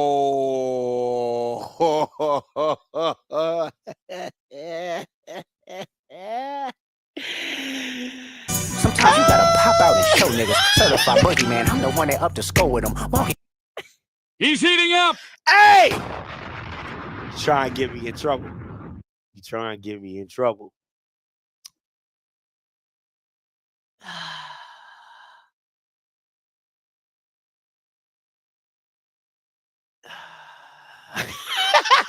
He said that's the one. Yikes!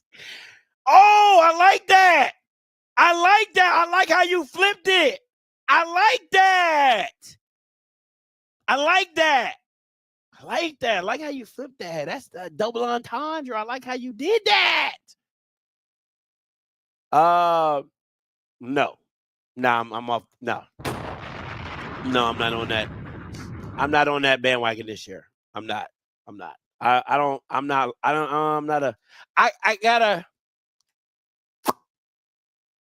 don't know, man. I'm not feeling it. I'm not feeling it. I don't know. It's something about I didn't like how he got rid of the whole offensive side of the ball and didn't let go nobody on the defensive side of the ball. That really bothered me.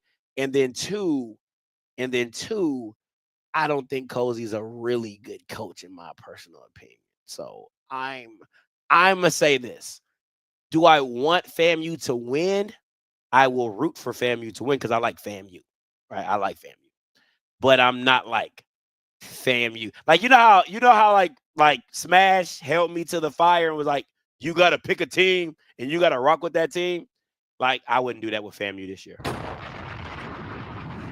Yeah, I wouldn't do that this year. It's probably going to come down to either Delaware State or Norfolk. I'm really serious. I'm so serious. Oh, of course. Oh, yeah, of course, Willie. Yeah, you know, I'm rocking. I got to give me some FIU gear. But you know I'm rocking with Willie. That's automatic. That's automatic. It's probably going to come down to Delaware State or Norfolk. I really believe it's probably going to come. Depending on how the spring game goes, get me to the spring game.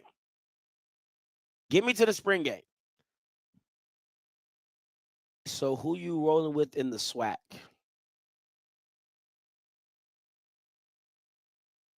Fuck no. Hell, Terrence Graves is not a good coach. I don't care what nobody says. Terrence Graves is not good, man. Mr. 6X sweater. No, man. Big and large. No, he's not good. I'm not. Hell no. Hell no. I don't know. I don't know yet. I do not know who I'm rolling with in the SWAC yet. I do not know. If I'm being honest, if I'm being 100% honest, a part of me does want to roll with PV. I do like. I'm telling you. That's what I'm saying. I'm like, I really like Tremaine. I really do. But it's Prairie View. It's like, it makes me itch thinking about it. But I really like Tremaine. I really do. I know. It makes me itch just thinking about it. I'm like, damn, I can't be fan 13. That don't feel right. I don't feel right, man. Don't feel right. Can't do it. Can't do it. I can't do it. It's for you. Niggas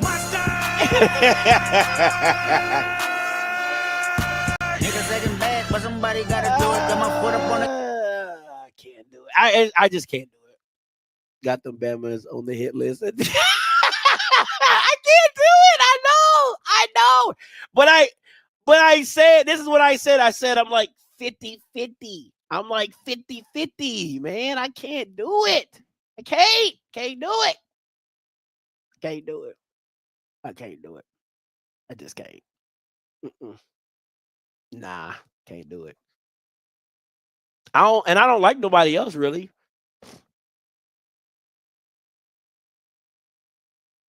Alabama State is like, A&M, hell no. I love Dr. Brian too, but listen, man. Let me tell you what the feelings I get. Let me tell you. I'm gonna go through my SWAC feelings. All right, I'm gonna go through my SWAC feelings. UAPB, irrelevant. Bethune-Cookman, irrelevant. Valley, irrelevant. Right. So let's just knock those out the way. So don't ask me about those. Southern is a catfish, right? So that's how I feel. Southern's catfish, right? Southern's the girl that you see her Instagram photos. You like, oh, she bad. You meet her in person, she's as big as a house. Pun intended. All corn. I just think it's a bad. I'm a little sketchy on the hire. I don't think Cedric can turn it around. I don't think Cedric can turn it around. Grambling, I think they're on a rental coach. I think they got a rental coach. I think he's there just to do enough. He's gonna leave. Right? He's gonna leave. PV, I think PV, their schedule, everything about PV lines up for them to be back in the SWAC West Championship. That schedule is just super, super, super easy. Super, super, super easy. It just is. We all know what Jackson is, so let's just move on from that. Alabama A&M. they just I think they went from being like the Phoenix Suns that they could just score points without substance, right? Without defense. Like if anybody remembers like the old school Steve Nash Phoenix Suns where they just put up points and they couldn't stop anybody. That's what they were with Connor Maynard. Now they're like the San Antonio Spurs. They're just boring. Like Sam Shade to me is just going to make them boring in a defensive team. He had problems with offense in Division II, and I think he's going to have problems with scoring in the SWAC. I think defensively, I literally think it's like they went from one polar opposite to the other polar opposite, in my personal opinion. I think they're going to be talented, but I just think it's going to be boring. Alabama State, I think Alabama State right now is like the Buffalo Bills when they play the Cowboys. Like they're just right there. They're like right there, but they just cannot get over the hump. They're just right there. Something happens. Something bad happens, right? Hopefully they can kind of put it all together. FAMU.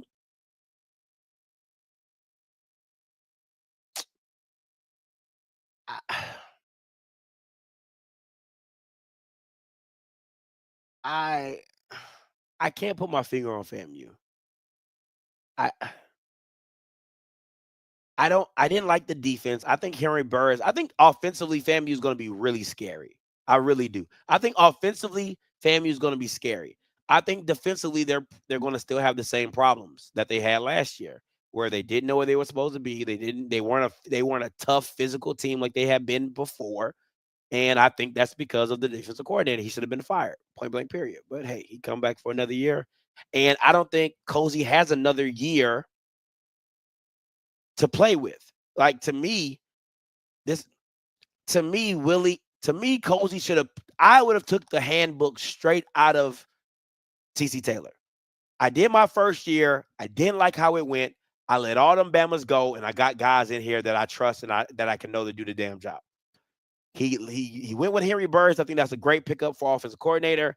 He should have let that defensive coordinator go and got a defensive coordinator that was aggressive, had a aggressive style, get after you type of mindset, because in Florida you can find the players, but I don't think they had the right scheme, in my personal opinion. So I don't think Cozy has another year to, this is a very tough year because of the schedule that they have coming into home. But if he don't get it right this year, he's probably going to be let go. For real, for real. And I wouldn't be too mad about it. And Bethune-Cookman and Valley's Valley, right? So it is what it is. So it's very tough. Texas Southern, you know what?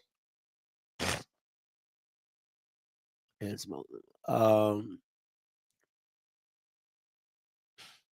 I like Texas Southern, and I like Chris Dishman as a coach. I don't like him as a person. Like, he's real douchey, right? He has like douche vibes. But I like what I saw from that Texas Southern team. They were really structured. I think if KJ Cooper stays healthy, that is a very, very, very competitive team. I like where they're headed. I really do. I think Texas Southern is going to be one of those builds that are like it's like a 2 or 3 year build. I really believe that. I think Chris Dishman is doing it the old school way of really, really building it from the ground up. And they'll be competitive. But I think if Tremaine brings half of what he brought from Valdosta, like just the energy, the program, that winning culture to Prairie View is going to be a sleeping giant. You have some of the best facilities in the SWAC. You're in the state of Texas. I mean, he knows the Houston area. He has a PWI mindset, right? So he's trying to just beat everybody. The schedule is weak as balls, right? Schedule is weak as monkey balls, but he just wants to beat everybody on board. I think it can get really scary at Prairie View really quickly if he gets that thing up and rolling. the right way, if he gets a quarterback and if he gets the style of play that he wants to play at Prairie View, it can get really scary. That schedule is weak. That schedule is so weak. They don't play Jackson. They don't play Fam. They play. Of course, they play everybody in the West. It's a weak ass schedule. It's no if and buts about it. It's a weak ass schedule. I think they play Rice on that, and yeah, it's weak. It's weak. Weak as balls. So yeah, he's the uncle that's a dick. He's that type of vibe. Like that's what Dishman's that type of vibe. He's like the uncle that you be like, shut up. Like, nobody talking to you. Like, you know what I'm saying? Like he's that uncle. Like, think he know everything, oh, I've been there, I did this and I did it. Shut up, get out of my face, man. Like, he's that uncle. And he's douche vibes. Like, that's the vibes I get. So yeah, North American universities on their schedule is whack. It's so weak that if they don't win the West, they have a chance. It's that weak. It is that weak. They don't have no chance to get into the playoffs. That schedule is weak as hell. Cozy's defensive guy, defensive trash. He's trash. Very simple. Very, very simple. Do you think it's a chance we repeat? If Alabama State gets a quarterback, I think it gets tough for you guys. Let me say this. I think TC went through a year where there was very inept coaching. Very, very inept coaching. I think TC just outcoached everybody. Outcoached and out-recruited everybody. I think if you had competent coaching, I think you probably win. I think Alabama State needed a quarterback. They beat you. I don't care what nobody says. They beat you. FAMU beats you if they had a competent coach. They beat you, right? So you weren't unbeatable, but I just think that a lot of bad coaching put Jackson in a great situation, and then they got the momentum going, and the momentum just carried them into the season, and they just kind of railroad everybody. I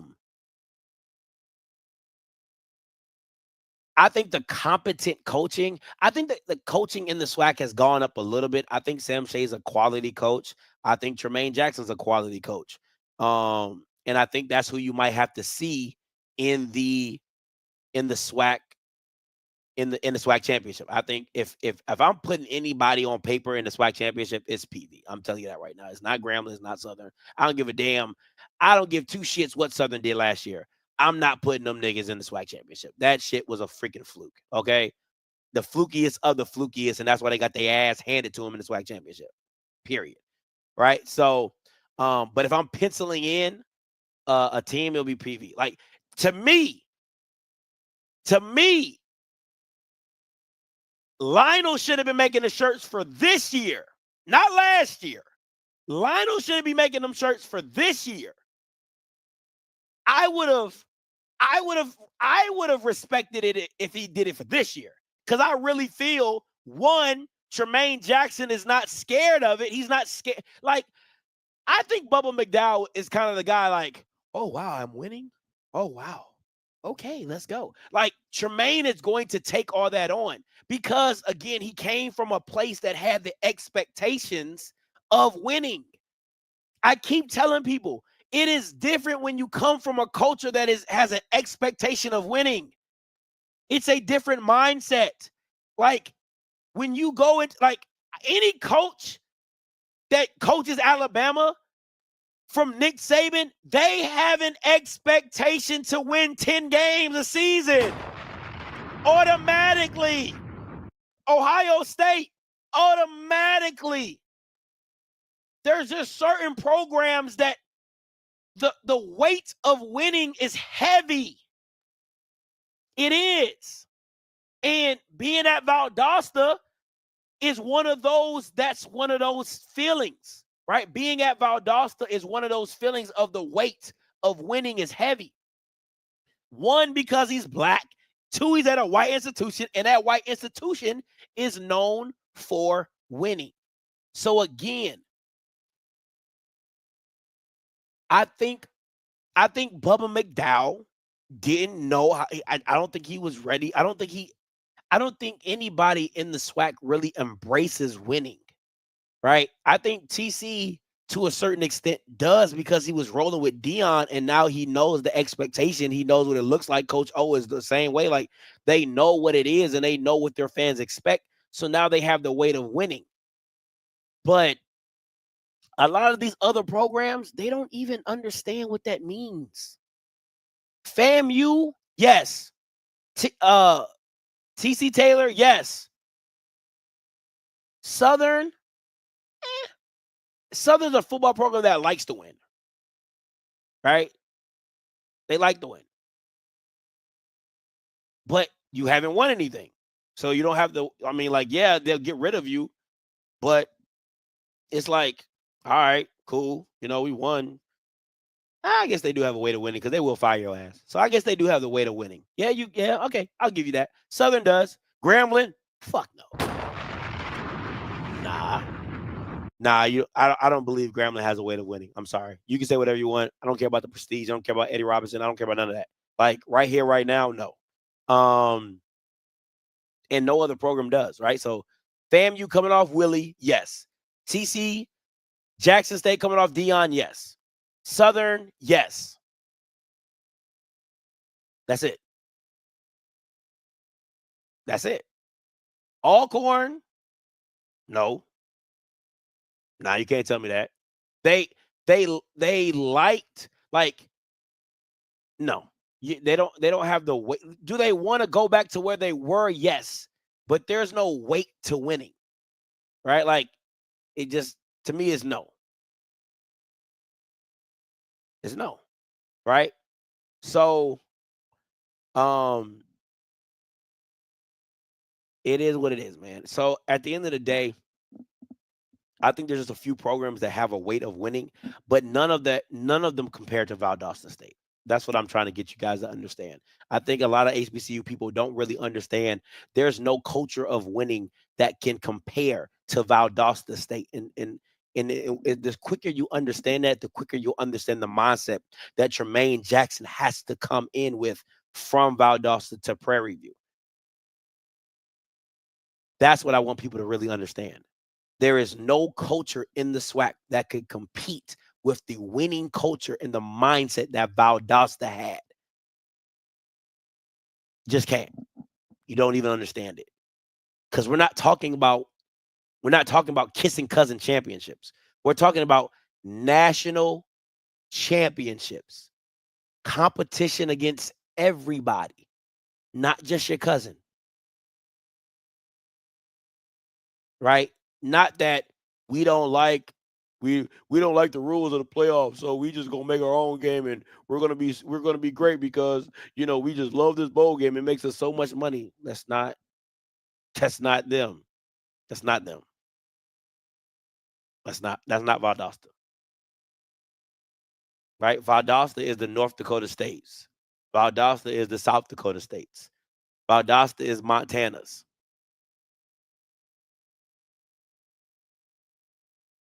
Right? So I think there's programs that have a weight of winning. Again, FAMU with Willie Simmons, TC with Dion, Jackson with Dion, and Southern. I think Southern that's Southern, right? But yeah, I think Tremaine Jackson's mindset coming in from Valdosta State, I think that's really going to help Prairie View take it up a notch and have some expectations that they don't usually have for themselves, if I'm being honest. Everybody else is just playing for second. That's how I feel. Everybody else is playing for second. Just get in how you fit in, right? So I think A&M is going to be in a rebuild mode, but I think they're going to be solid defensively. I think Alabama State is always going to be what Alabama State is. I don't think Chris Barnett's the guy. That's just me personally as an offensive coordinator. But hey, what do I know? What else? I think Bethune-Cookman needs to fire Little Bill. That needs to happen ASAP.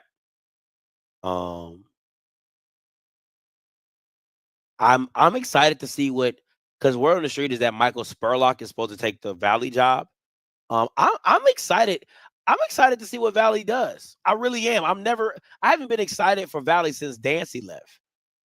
I'm really excited to see what Michael Spurlock is able to do if he is the head coach. That's just word on the street. If he ends up being the head coach, I would really be excited to see what Valley does, just to kind of see what they bring in and how they recruit.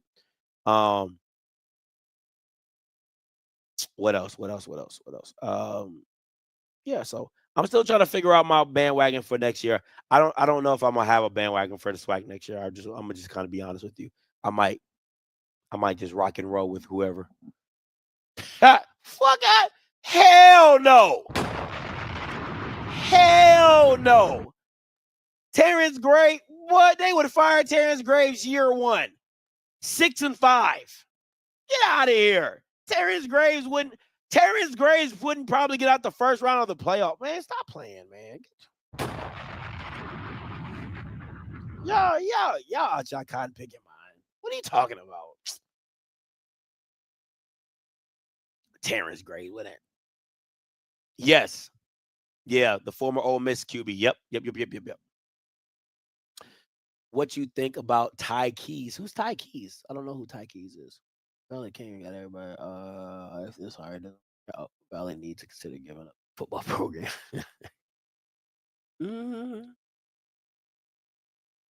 Always receiving better. Play for the entire. Man, listen. One day. But Martin Luther King Day coming up, so we can all keep dreaming. And you know what's crazy though, Brandon? Can I say this? You know what's really bad is that HBCU fans will stay for the whole game for a PWI game, but won't even stay for a whole HBCU game.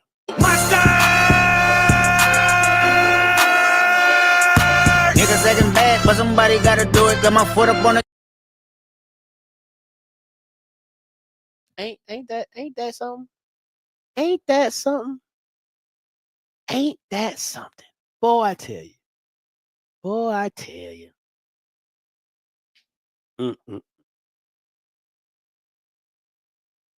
What Coach Graves have to do to get your respect? Dominate. He didn't dominate. He didn't dominate. Like that. He was.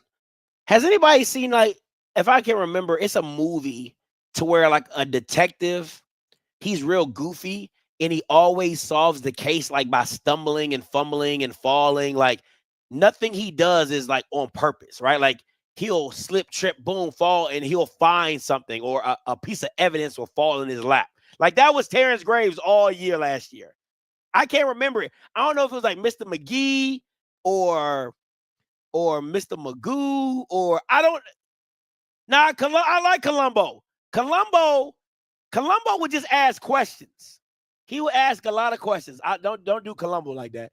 Colombo was a real, like Inspector Gadget. Yeah. Like it was like that was Terrence Graves. Like stumbling and fumbling and oh my God, I solved the case. Stumbling and fumbling. Oh my God, we won the game. Right? Like that was him. Nothing about what he did was purposeful or meaningful, and half the times he won those games.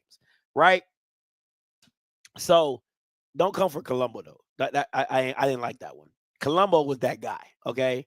Let's don't do Colombo like that. Okay. I still watch Colombo to this day. Okay.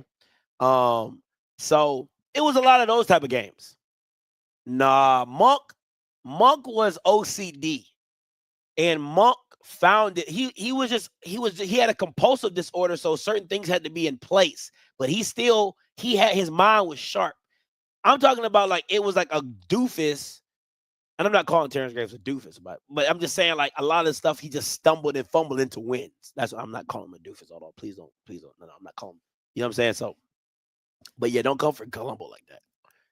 You know what I'm saying? So that's really what it was. It was Inspector Gadget. You know what I'm saying? Like he just it just fell in his hands every time. You be like, damn, like how did he get this win? Oh my God, look at that! I won a game. Nah, man. You know.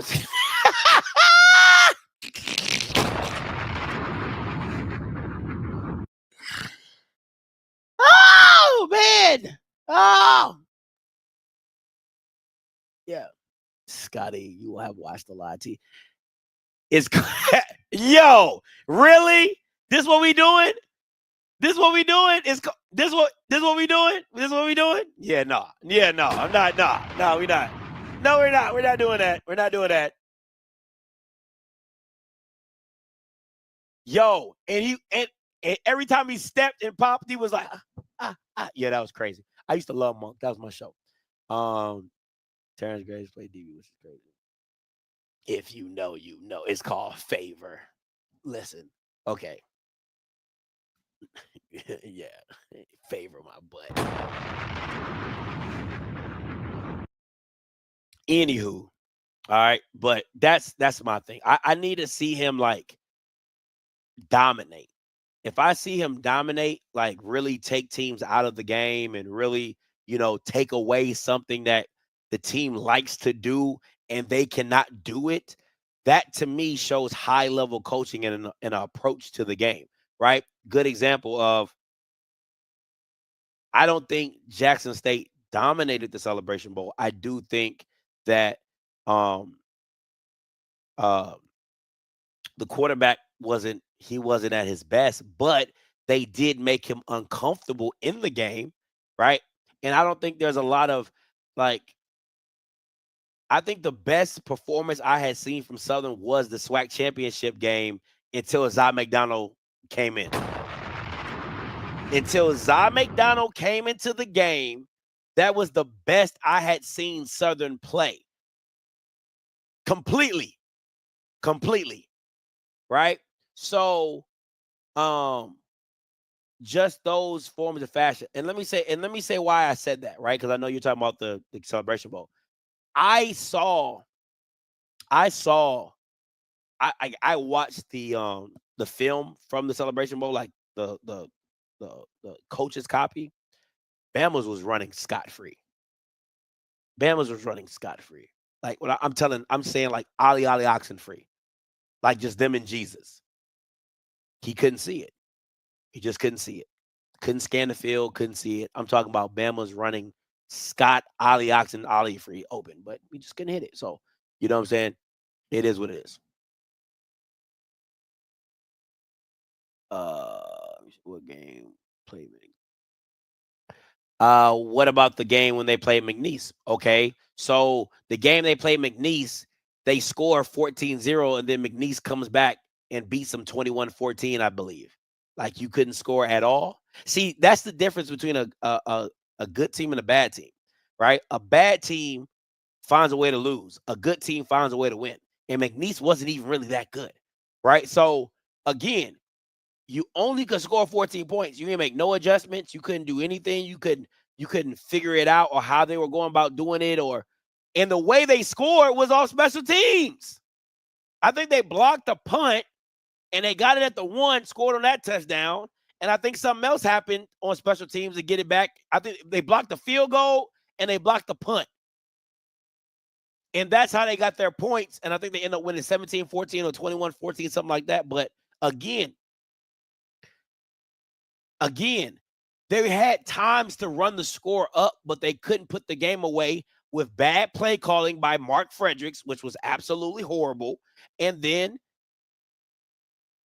you didn't finish. And you were the better team in the game. If you go back and watch the film, you were the better team. And you lost the game. No, they didn't. A lot of that stuff, no, they didn't. Texas Southern was the better team. They found a way to lose. Very simple. Very simple.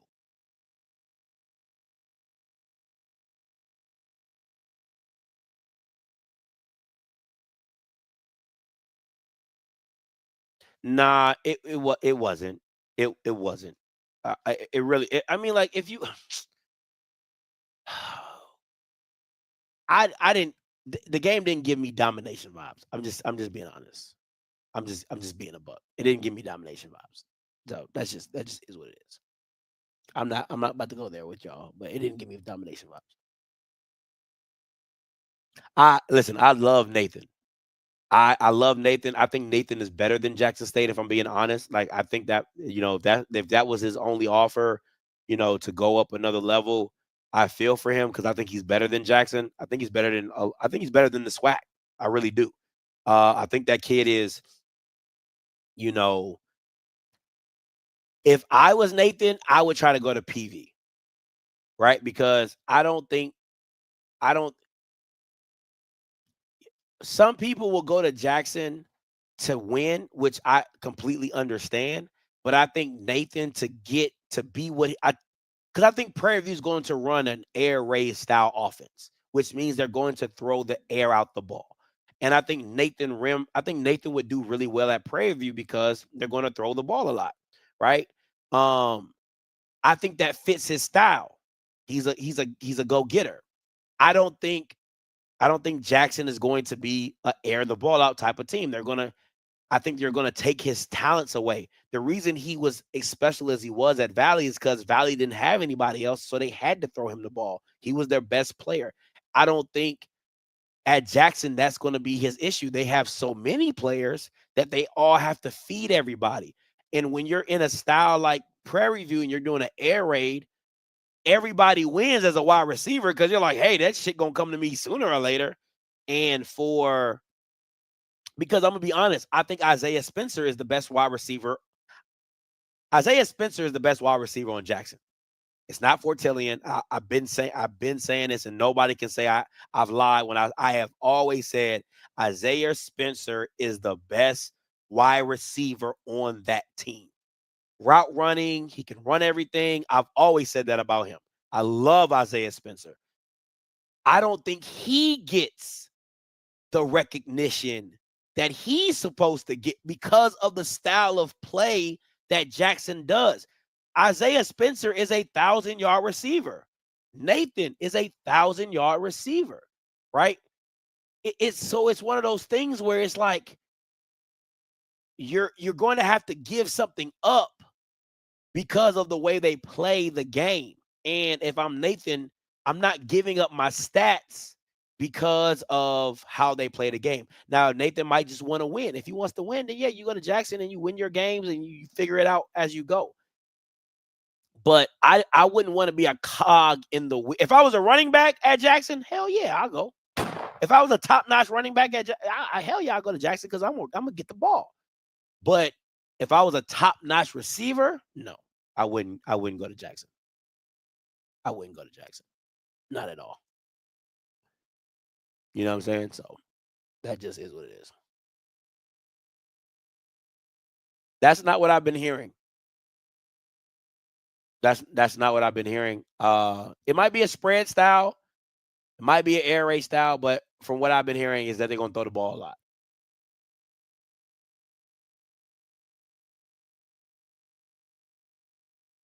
You know what? I'm glad you asked. I got to go back and watch him play in one of those games. I think he played the game before the SWAC championship. I got to go back and watch that game. I didn't watch that game with him. I got to go check that out. And now I got to go do some transfer portal stuff because I wasn't going to cover the SWAC. So that's why I haven't been doing no portal evaluations, transfer evaluations. Because let Lionel tell it, everybody from Prairie View got a dog. Everybody that Prairie View got a dog. Oh my God, we got another transfer. He's a dog. He's a dog. He's a dog. Oh my God, shut up. You know what I'm saying? Let him tell it. Oh, we got another dog and Panther cat dog. Dog cat. I don't know. Whatever. So just I want to take that. I want to check that out. So I'm gonna start doing my transfer portal evaluations to see, what these guys really look like on film, on tape. You know what I'm saying? So we'll see how that looks. Listen, fam, you got a kid, a wide receiver from Illinois.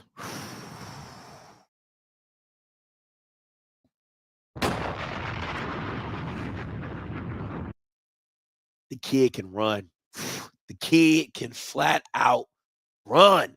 I'm talking about straight speed. Like, I don't know what Henry Bird's trying to do at FAMU, but that shit about to look like, I hope it look like Kansas City. Because them Bamas, whoo, Jesus. I'm telling you right now, them Bamas can, if they can't do nothing else at FAMU, they gonna run. They gonna run like the wind. They gonna run like the wind. Jesus Christ, that boy can fly. Yeah, I'm gonna do a transfer review. I'm gonna get back to those. Let me see. Check out Ty Keys. What? Check out Ty Keys. Let me see. Ty Keys. What school he went to? Ty Keys. Is that the kid? Is that the kid that Prairie View got? I think Blue sent that to me. Let me know in the chat. Is that the kid that Prairie View got? Gremlin?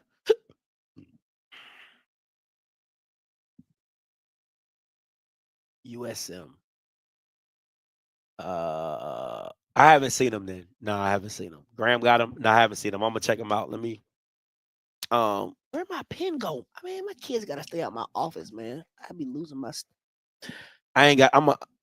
he's at Grambling. All right, I'm gonna check it out. I'm gonna find that out for you right now. I have been trying to figure that out. I know it's a white boy. It's supposed to be a white boy.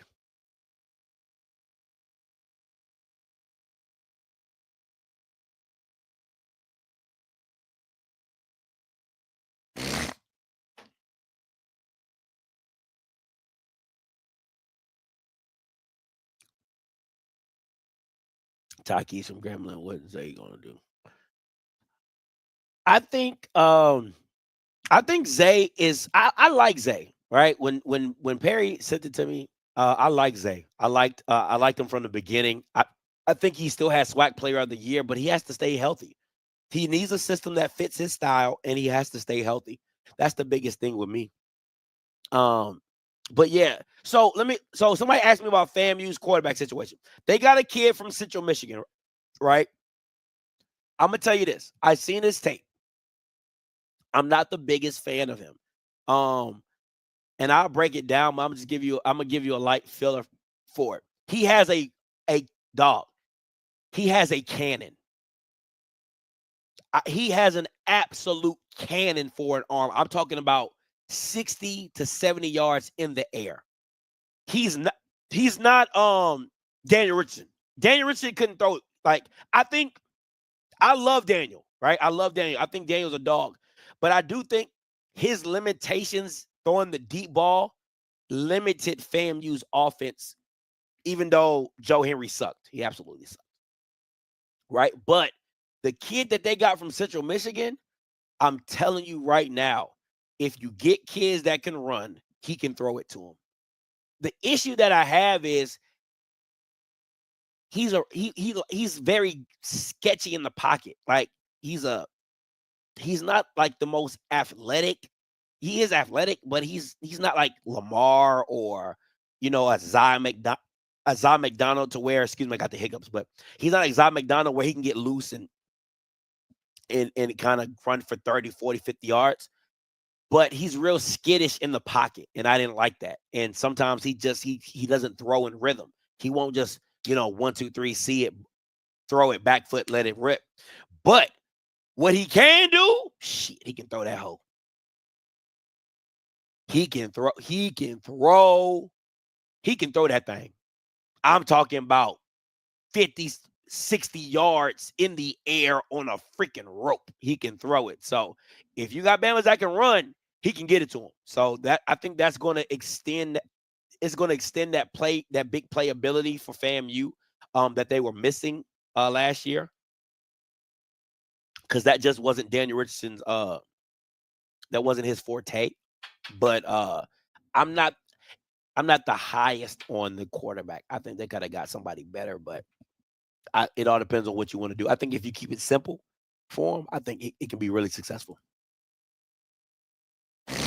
Zaywin's easily tie is not a QB. I'm telling you, you'll make the hell of a tight end, though. I got to check him out.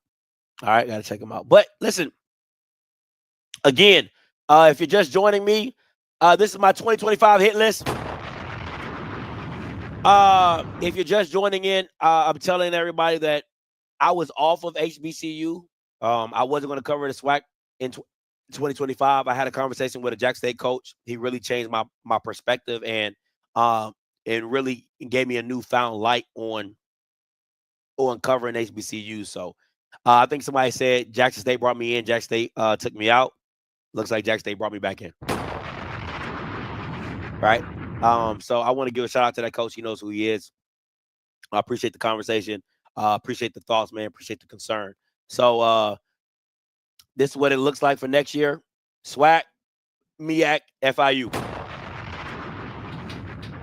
And we're also what me and Perry, and you guys can give us some comments and some feedback. Me and Perry are thinking about, for Outspoken, we're thinking about covering.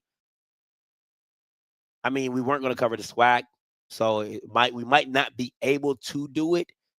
But one of the things we were trying to do was kind of keep up with, we're going to call a segment Keeping Up with the Joneses.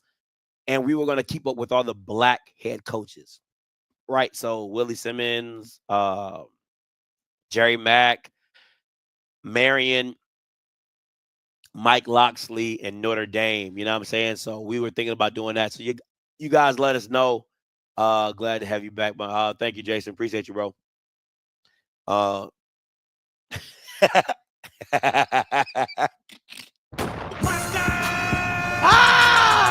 I can't let nothing go. Paris, y'all crazy. Y'all crazy. You're funny. Anyway, so we were thinking about having a segment called Keeping Up with the Joneses, and keeping up with black head coaches, because they ain't that many. So just a thought process. You guys let us know if you'll be interested in that. Miss Chenault, let me tell you, we got some things in the background that's cooking up right now. So stay tuned though. Stay tuned. What? I can't detail everything. I feel like Mr. Burns. Excellent. Just know, right? Just know. Oh, let me. Oh yeah. Oh, Dave. Oh, no Diddy. I'm on y'all ass. 2025. Bald-headed OBG Gibbs is getting it. OBG Gibbs is getting it. Do you understand what I'm saying? I hope y'all Bamas lose every game. I'm on y'all ass. No Diddy. You think Josh being on you is bad? Shit, you ain't seen nothing yet. School down the highway. Yeah, I'm telling you, I'm on y'all ass. I hope that 370 was worth it. I want to see what that 370 gonna look like. Oh, I can't wait to see what that 370 gonna look like. Woo-wee! That's cool. You about to see it again. Real close, up close and personal. Up close and personal. You know what? See, I don't have I think people get that misunderstood. I don't have a problem with Southern. I don't get why Southern brags, because they haven't won anything. That's all it is. I'm just like, I keep, Smash be like, we're Southern. And I'm like, what does that mean? I don't comprehend. It's no hate against Southern. I keep trying to tell people that I don't hate Southern. Like, I like Southern people. Southern people are really, really friendly. Really, really nice. I really, really like Southern people. Right? But when they hit me with we Southern, I'm like, what is that? What does that mean? I don't. What? I'm confused. What does that even? We're Southern. And would you like to elaborate on what that means? Because that doesn't mean anything to me, right? So that's really what it is, right? Like that's really what it comes down to is like they brag about nothing. Like, what are you bragging about? You haven't done anything. I'm just saying, like, that's the thing with Southern fans is like you haven't done anything. You know what I'm saying? Guess you had to be there, right? Like, I'm like, all right, cool. You know what I'm saying? Like, I'd be like, all right, whatever. You know what I'm saying? So that's my issue with Southern fans is like they expect you to know that they're Southern. I'm like, I don't know that. I don't know that. I don't know that. D, okay, D, since listen, so the issue, D, and shout out to D, he's a Prairie View fan, one of the 12 originals. Listen, D, I said for my hit list that I'm a torn. I like Tremaine. I really like Tremaine. I like Tremaine a lot. And I really want to root for y'all. Well, I really want to root for Tremaine. I really want to root for Tremaine. I don't really root for Prairie View. You get what I'm saying? But it's difficult. I can't root for Tremaine and not root for Prairie View because I don't like y'all. Right? So I'm very torn. I'm very, very torn. I really like Tremaine. And I think, and I said it earlier, I think this year y'all should have made the shirts. I really believe y'all should be in the SWAC championship this year, right? Like Lionel did it a year too early. I think this is your year, right? But I really don't like Prairie View fans because Prairie View don't like Prairie View. Prairie View people don't like Prairie View. They don't show up for nothing. Like, so why should I show up for y'all when y'all don't show up for y'all? You get what I'm saying? But I do like Tremaine, and I think Tremaine's going to turn it around, and I think Tremaine's going to make y'all into a sleeping giant, a very, very scary sleepy giant. But as of right now, I'm still like,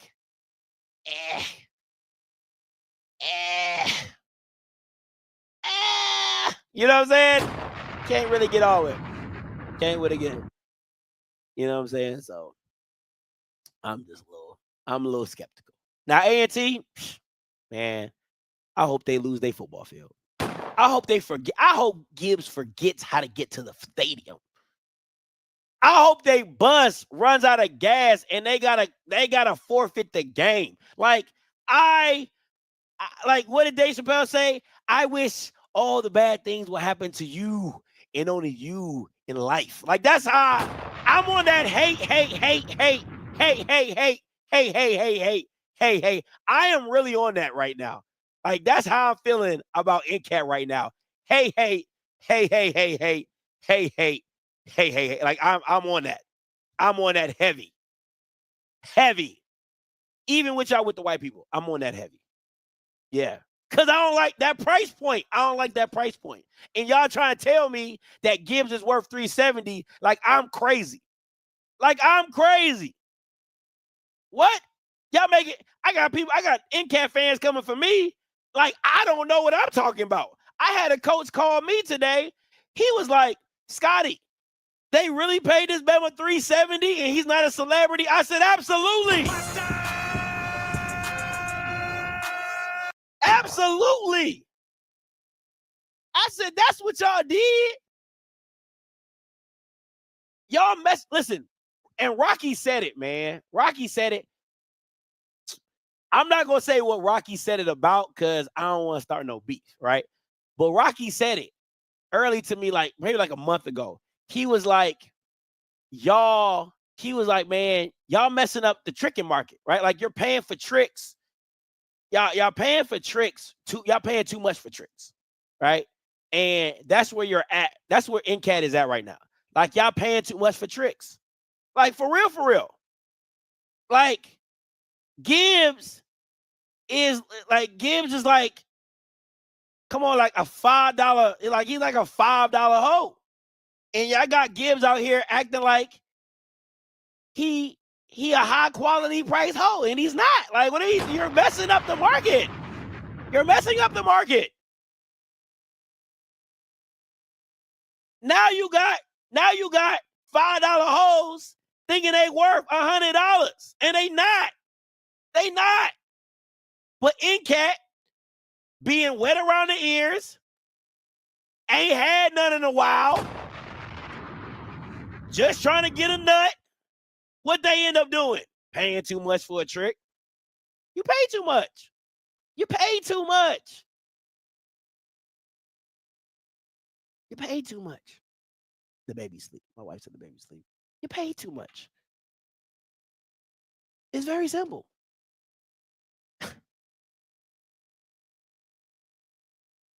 You pay too much.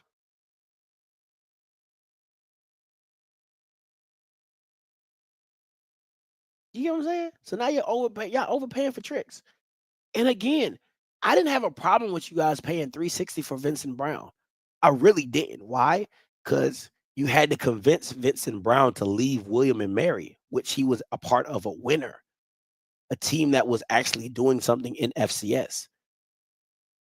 This nigga was at Fort Valley State. He was making $130 at Fort Valley State. Again, mind you, Fort Valley State. Did you forgot where you were at, my boy? You were at Fort Valley State. You weren't at Valdosta winning national championships. You weren't at VUU making a national championship run. You were at Valdosta State at the couch waiting for a phone call. What? How did that conversation go? Hey, Gibbs, how you doing? Yep, I'm doing fine. You know, just me. Oh, I ain't gonna go there. I was about to say something that I shouldn't say. I was about to say me sitting next to. Anyway, but you know what I'm saying? And you know what? You know, we just fired our coach. Looking to offer you the job. You know, he was making 360. Does 365 sound good to you? I'm really feeling 370. Done. Done. Done. Where can I sign? Like, come on, man. Like, I gotta be shitting, bro. I'm sorry. That really bothered me. It just did. Like, I'm so flabbergasted. I'm just so flabbergasted. So yeah, I hope like Dave Chappelle said, I hope all the bad things happen to you and only you. North Carolina, A&T.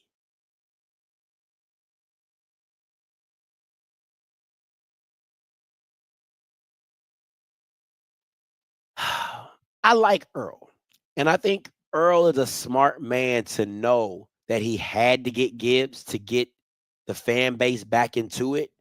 I just think that he overpaid for him. I think he overpaid for him. 28.75 coming to you. Look out, Scotty. What's up? Man, I was just calling to talk about the guy, these new hires in the HBCU, man. I was trying to see if you had time. I couldn't get you on the last call, bro. So I was trying to see if I could get my little input on it, man. Go ahead, talk to me. Okay, right. I'm liking the hires, man. I mean, Dion, he dropped his blueprint, but this is my thing. I'm liking the Mike Vick and I'm liking the D-Jack hire, but I feel like it's a lot of coaches that ain't giving their due diligence, man. I honestly feel, and I'm gonna take you slow, Scotty, because I know you don't got time for no bullshit. I know my boy Kevin Sumlin is a drunk. They say he is, but man, what can we do to get him in the HBCU at least, man? I mean, he got a better record. He almost got a better record than Dabo. What is the hold up? Because I know you got the sauce, man. Tell me what's going on so I can get out of this illusion that he's gonna get a coaching job. Not hire Shawn Gibbs for 375. I mean, honestly, they probably could have got Kevin Sumlin. If I'm being honest, they could have probably got Kevin Sumlin for 370 or 400,000. They probably could have got Kevin Sumlin. Real talk. And I'm like this, bro. You go get the white coach for Baylor, and you hire him at Grambling at first, and then you fire him. So Kevin Sumlin not good enough to get a hire. You could go hire this white man, and everybody say they're against it, and they fire him. But all of a sudden, a black man like Coach Sumlin, Lovie Smith, Charlie Strongs, those guys don't got jobs. Oh man, I'm confused. I would love to see the Charlie top Strong. guys at first, they don't have jobs. I would love to see Charlie Strong in the SWAC. And then you got guys, and I know you don't like this, Broderick Fobbs. He won Celebration Bowls at Grambling. He don't have a job, and you going to go recycle guys who've been at HBCUs just because they know somebody? Come on, help me out, Scotty. What we doing? What we doing, man? You know what? I probably won't go with you on the Kevin Sumlin thing, but I would like Charlie Strong. I really would. I think I would really like Charlie Strong in the SWAC. I think that would be a great hire. But it would have to be a really good situation. I don't think Charlie Strong could go to Valley. He would have to go to a really, really good situation. You know what I'm saying? But like if Charlie Strong's at Miami, Charlie Strong at Bethune-Cookman would be a nice hire. I say this. Okay. Let's forget that, because that's probably not gonna happen, because I don't feel like they'll take the jobs. But let's just say this. What was your thing? Because I missed you on this. It's a lot of people that said that Ed Reed was crazy, but him getting a head coaching job, what stopped him from getting that Grambling job? I'm confused on that too. What? Educate me, my friend Scotty. Okay, so when him and Hugh Jackson were up for the position, what I was told is the job was his, but he wanted to leave. He didn't want to leave Miami right away, and he wanted to do some stuff before he got to Grambling, and Travion Scott didn't want to do that. He wanted somebody right away, so he hired Hugh Jackson. That's what I heard about that. Now, I haven't heard of anything about Ed Reed coming back to Grambling since Mickey Joseph has been there. So I haven't heard that. Now, I have heard about Ed Reed interviewing for some jobs, and I've just heard that the interviews have not gone very well for him after the Bethune-Cookman situation. So the situation right now is him going to the high school is A, to prove that he can coach, 2, to prove that he can calm his ass down, you know what I'm saying? And then probably see, to me, I think right now Ed Reed is in a lose-lose situation, right? Because, well, it's like a lose-win, but to me it's a lose-lose. Because if you go to high school and you don't succeed, no, I don't believe a HBCU will hire you. Right. Okay. And my last question, Scotty, because I know you got a show, man, and I don't want to hold you up. Do you think that Ray Lewis is part of this schizophrenia? Oh, I'm sorry. Do you think he's part of this tree where they feel like he's crazy? Because I don't understand how he's getting interviews and they're not bringing this man up for an HBCU coaching job. Ed Reed, he got the money, he got the resources. Anybody will go play for Ray Lewis. So why is every offseason we're getting a Ray Lewis up for a coaching candidate, but he's not considered for a job? Why is this man? Why is he wasting his time? If you could inform me, Mr. Scotty. Okay, so let me use it. I'll give you your answer in an analogy. Ed Reed is like a pretty girl. Ray Lewis. Ray Lewis is like a pretty girl that you're talking to. You're like, oh man, I think she's perfect. And then you find out that you can't maintain her. Her maintenance is too expensive, right? Like, it's like she want to eat at Ruth Chris every night. She wanna get her hair and nails done every other day. She, you know what I'm saying? She want to go on trips and vacations. You like, yo, my budget doesn't go that far. Like, I can't afford you. And that's what really happens with Ray Lewis. Ray Lewis gets to situations. He's talking to these programs. He's talking to these institutions. And then he outprices himself. He just does. He outprices himself. No further questions, Scotty. I'm hopping the chat, man. Salute to you for taking my call. I think I got all the answers. Hey man, Have a appreciate good it. one, Scott. Thank you so Salute, much. bro. Like, I'm telling you, from what I've heard and from what I've heard about the times with Ray Lewis, everybody, from the things that I've heard, everybody loves Ray Lewis in interviews. What it comes down to is Ray Lewis overvalues himself, and he won't come down off of it. He feels he's a certain price, and he feels he's a certain price point, and other schools are like, you're crazy, you're not worth that, and we can't pay that. And he walks away. That's literally what it's come down to. So instead of him trying to really coach, because think about Ed Reed and Deshaun Jackson and Michael Vick, bro. These guys are all taking pay cuts. They're all taking pay cuts to coach because they want to do it. Ray Lewis is not in that boat. Ed Reed has a price for himself and feels that price should be the price. And if you can't make that price, he's not going. It's very simple for him. It's sad, but it is. When you outprice yourself for FAU, do you think you're in a price range for a HBCU? Think about that. If you outprice yourself for an FAU job, do you think you're in consideration for an HBCU job? Just asking for people in the back.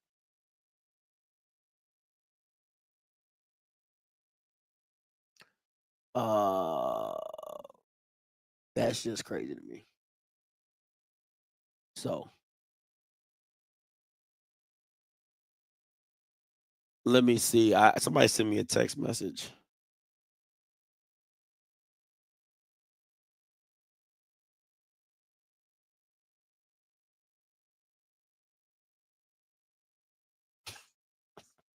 Hey, listen, man. I'm not even gonna go there with y'all. Somebody sent me Southern's new recruit.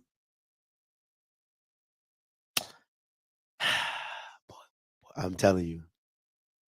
Listen, all I'm gonna say is this. I think the year that I said Southern was gonna have last year, I think they're gonna have it this year. That's all I'm saying. The debacle that I said that Southern was supposed to have last year, because they were this close. They were this close for the debacle. They really were. But I really believe they're going to have it this year. All right, guys, listen, I'm going to get up out of here. Man, listen, I hope you guys have a wonderful night, man. It's still snowing here in Ohio, so we're doing what we can do. All right, listen, until next time, you know what I'm going to do. I'm going to holler. God bless.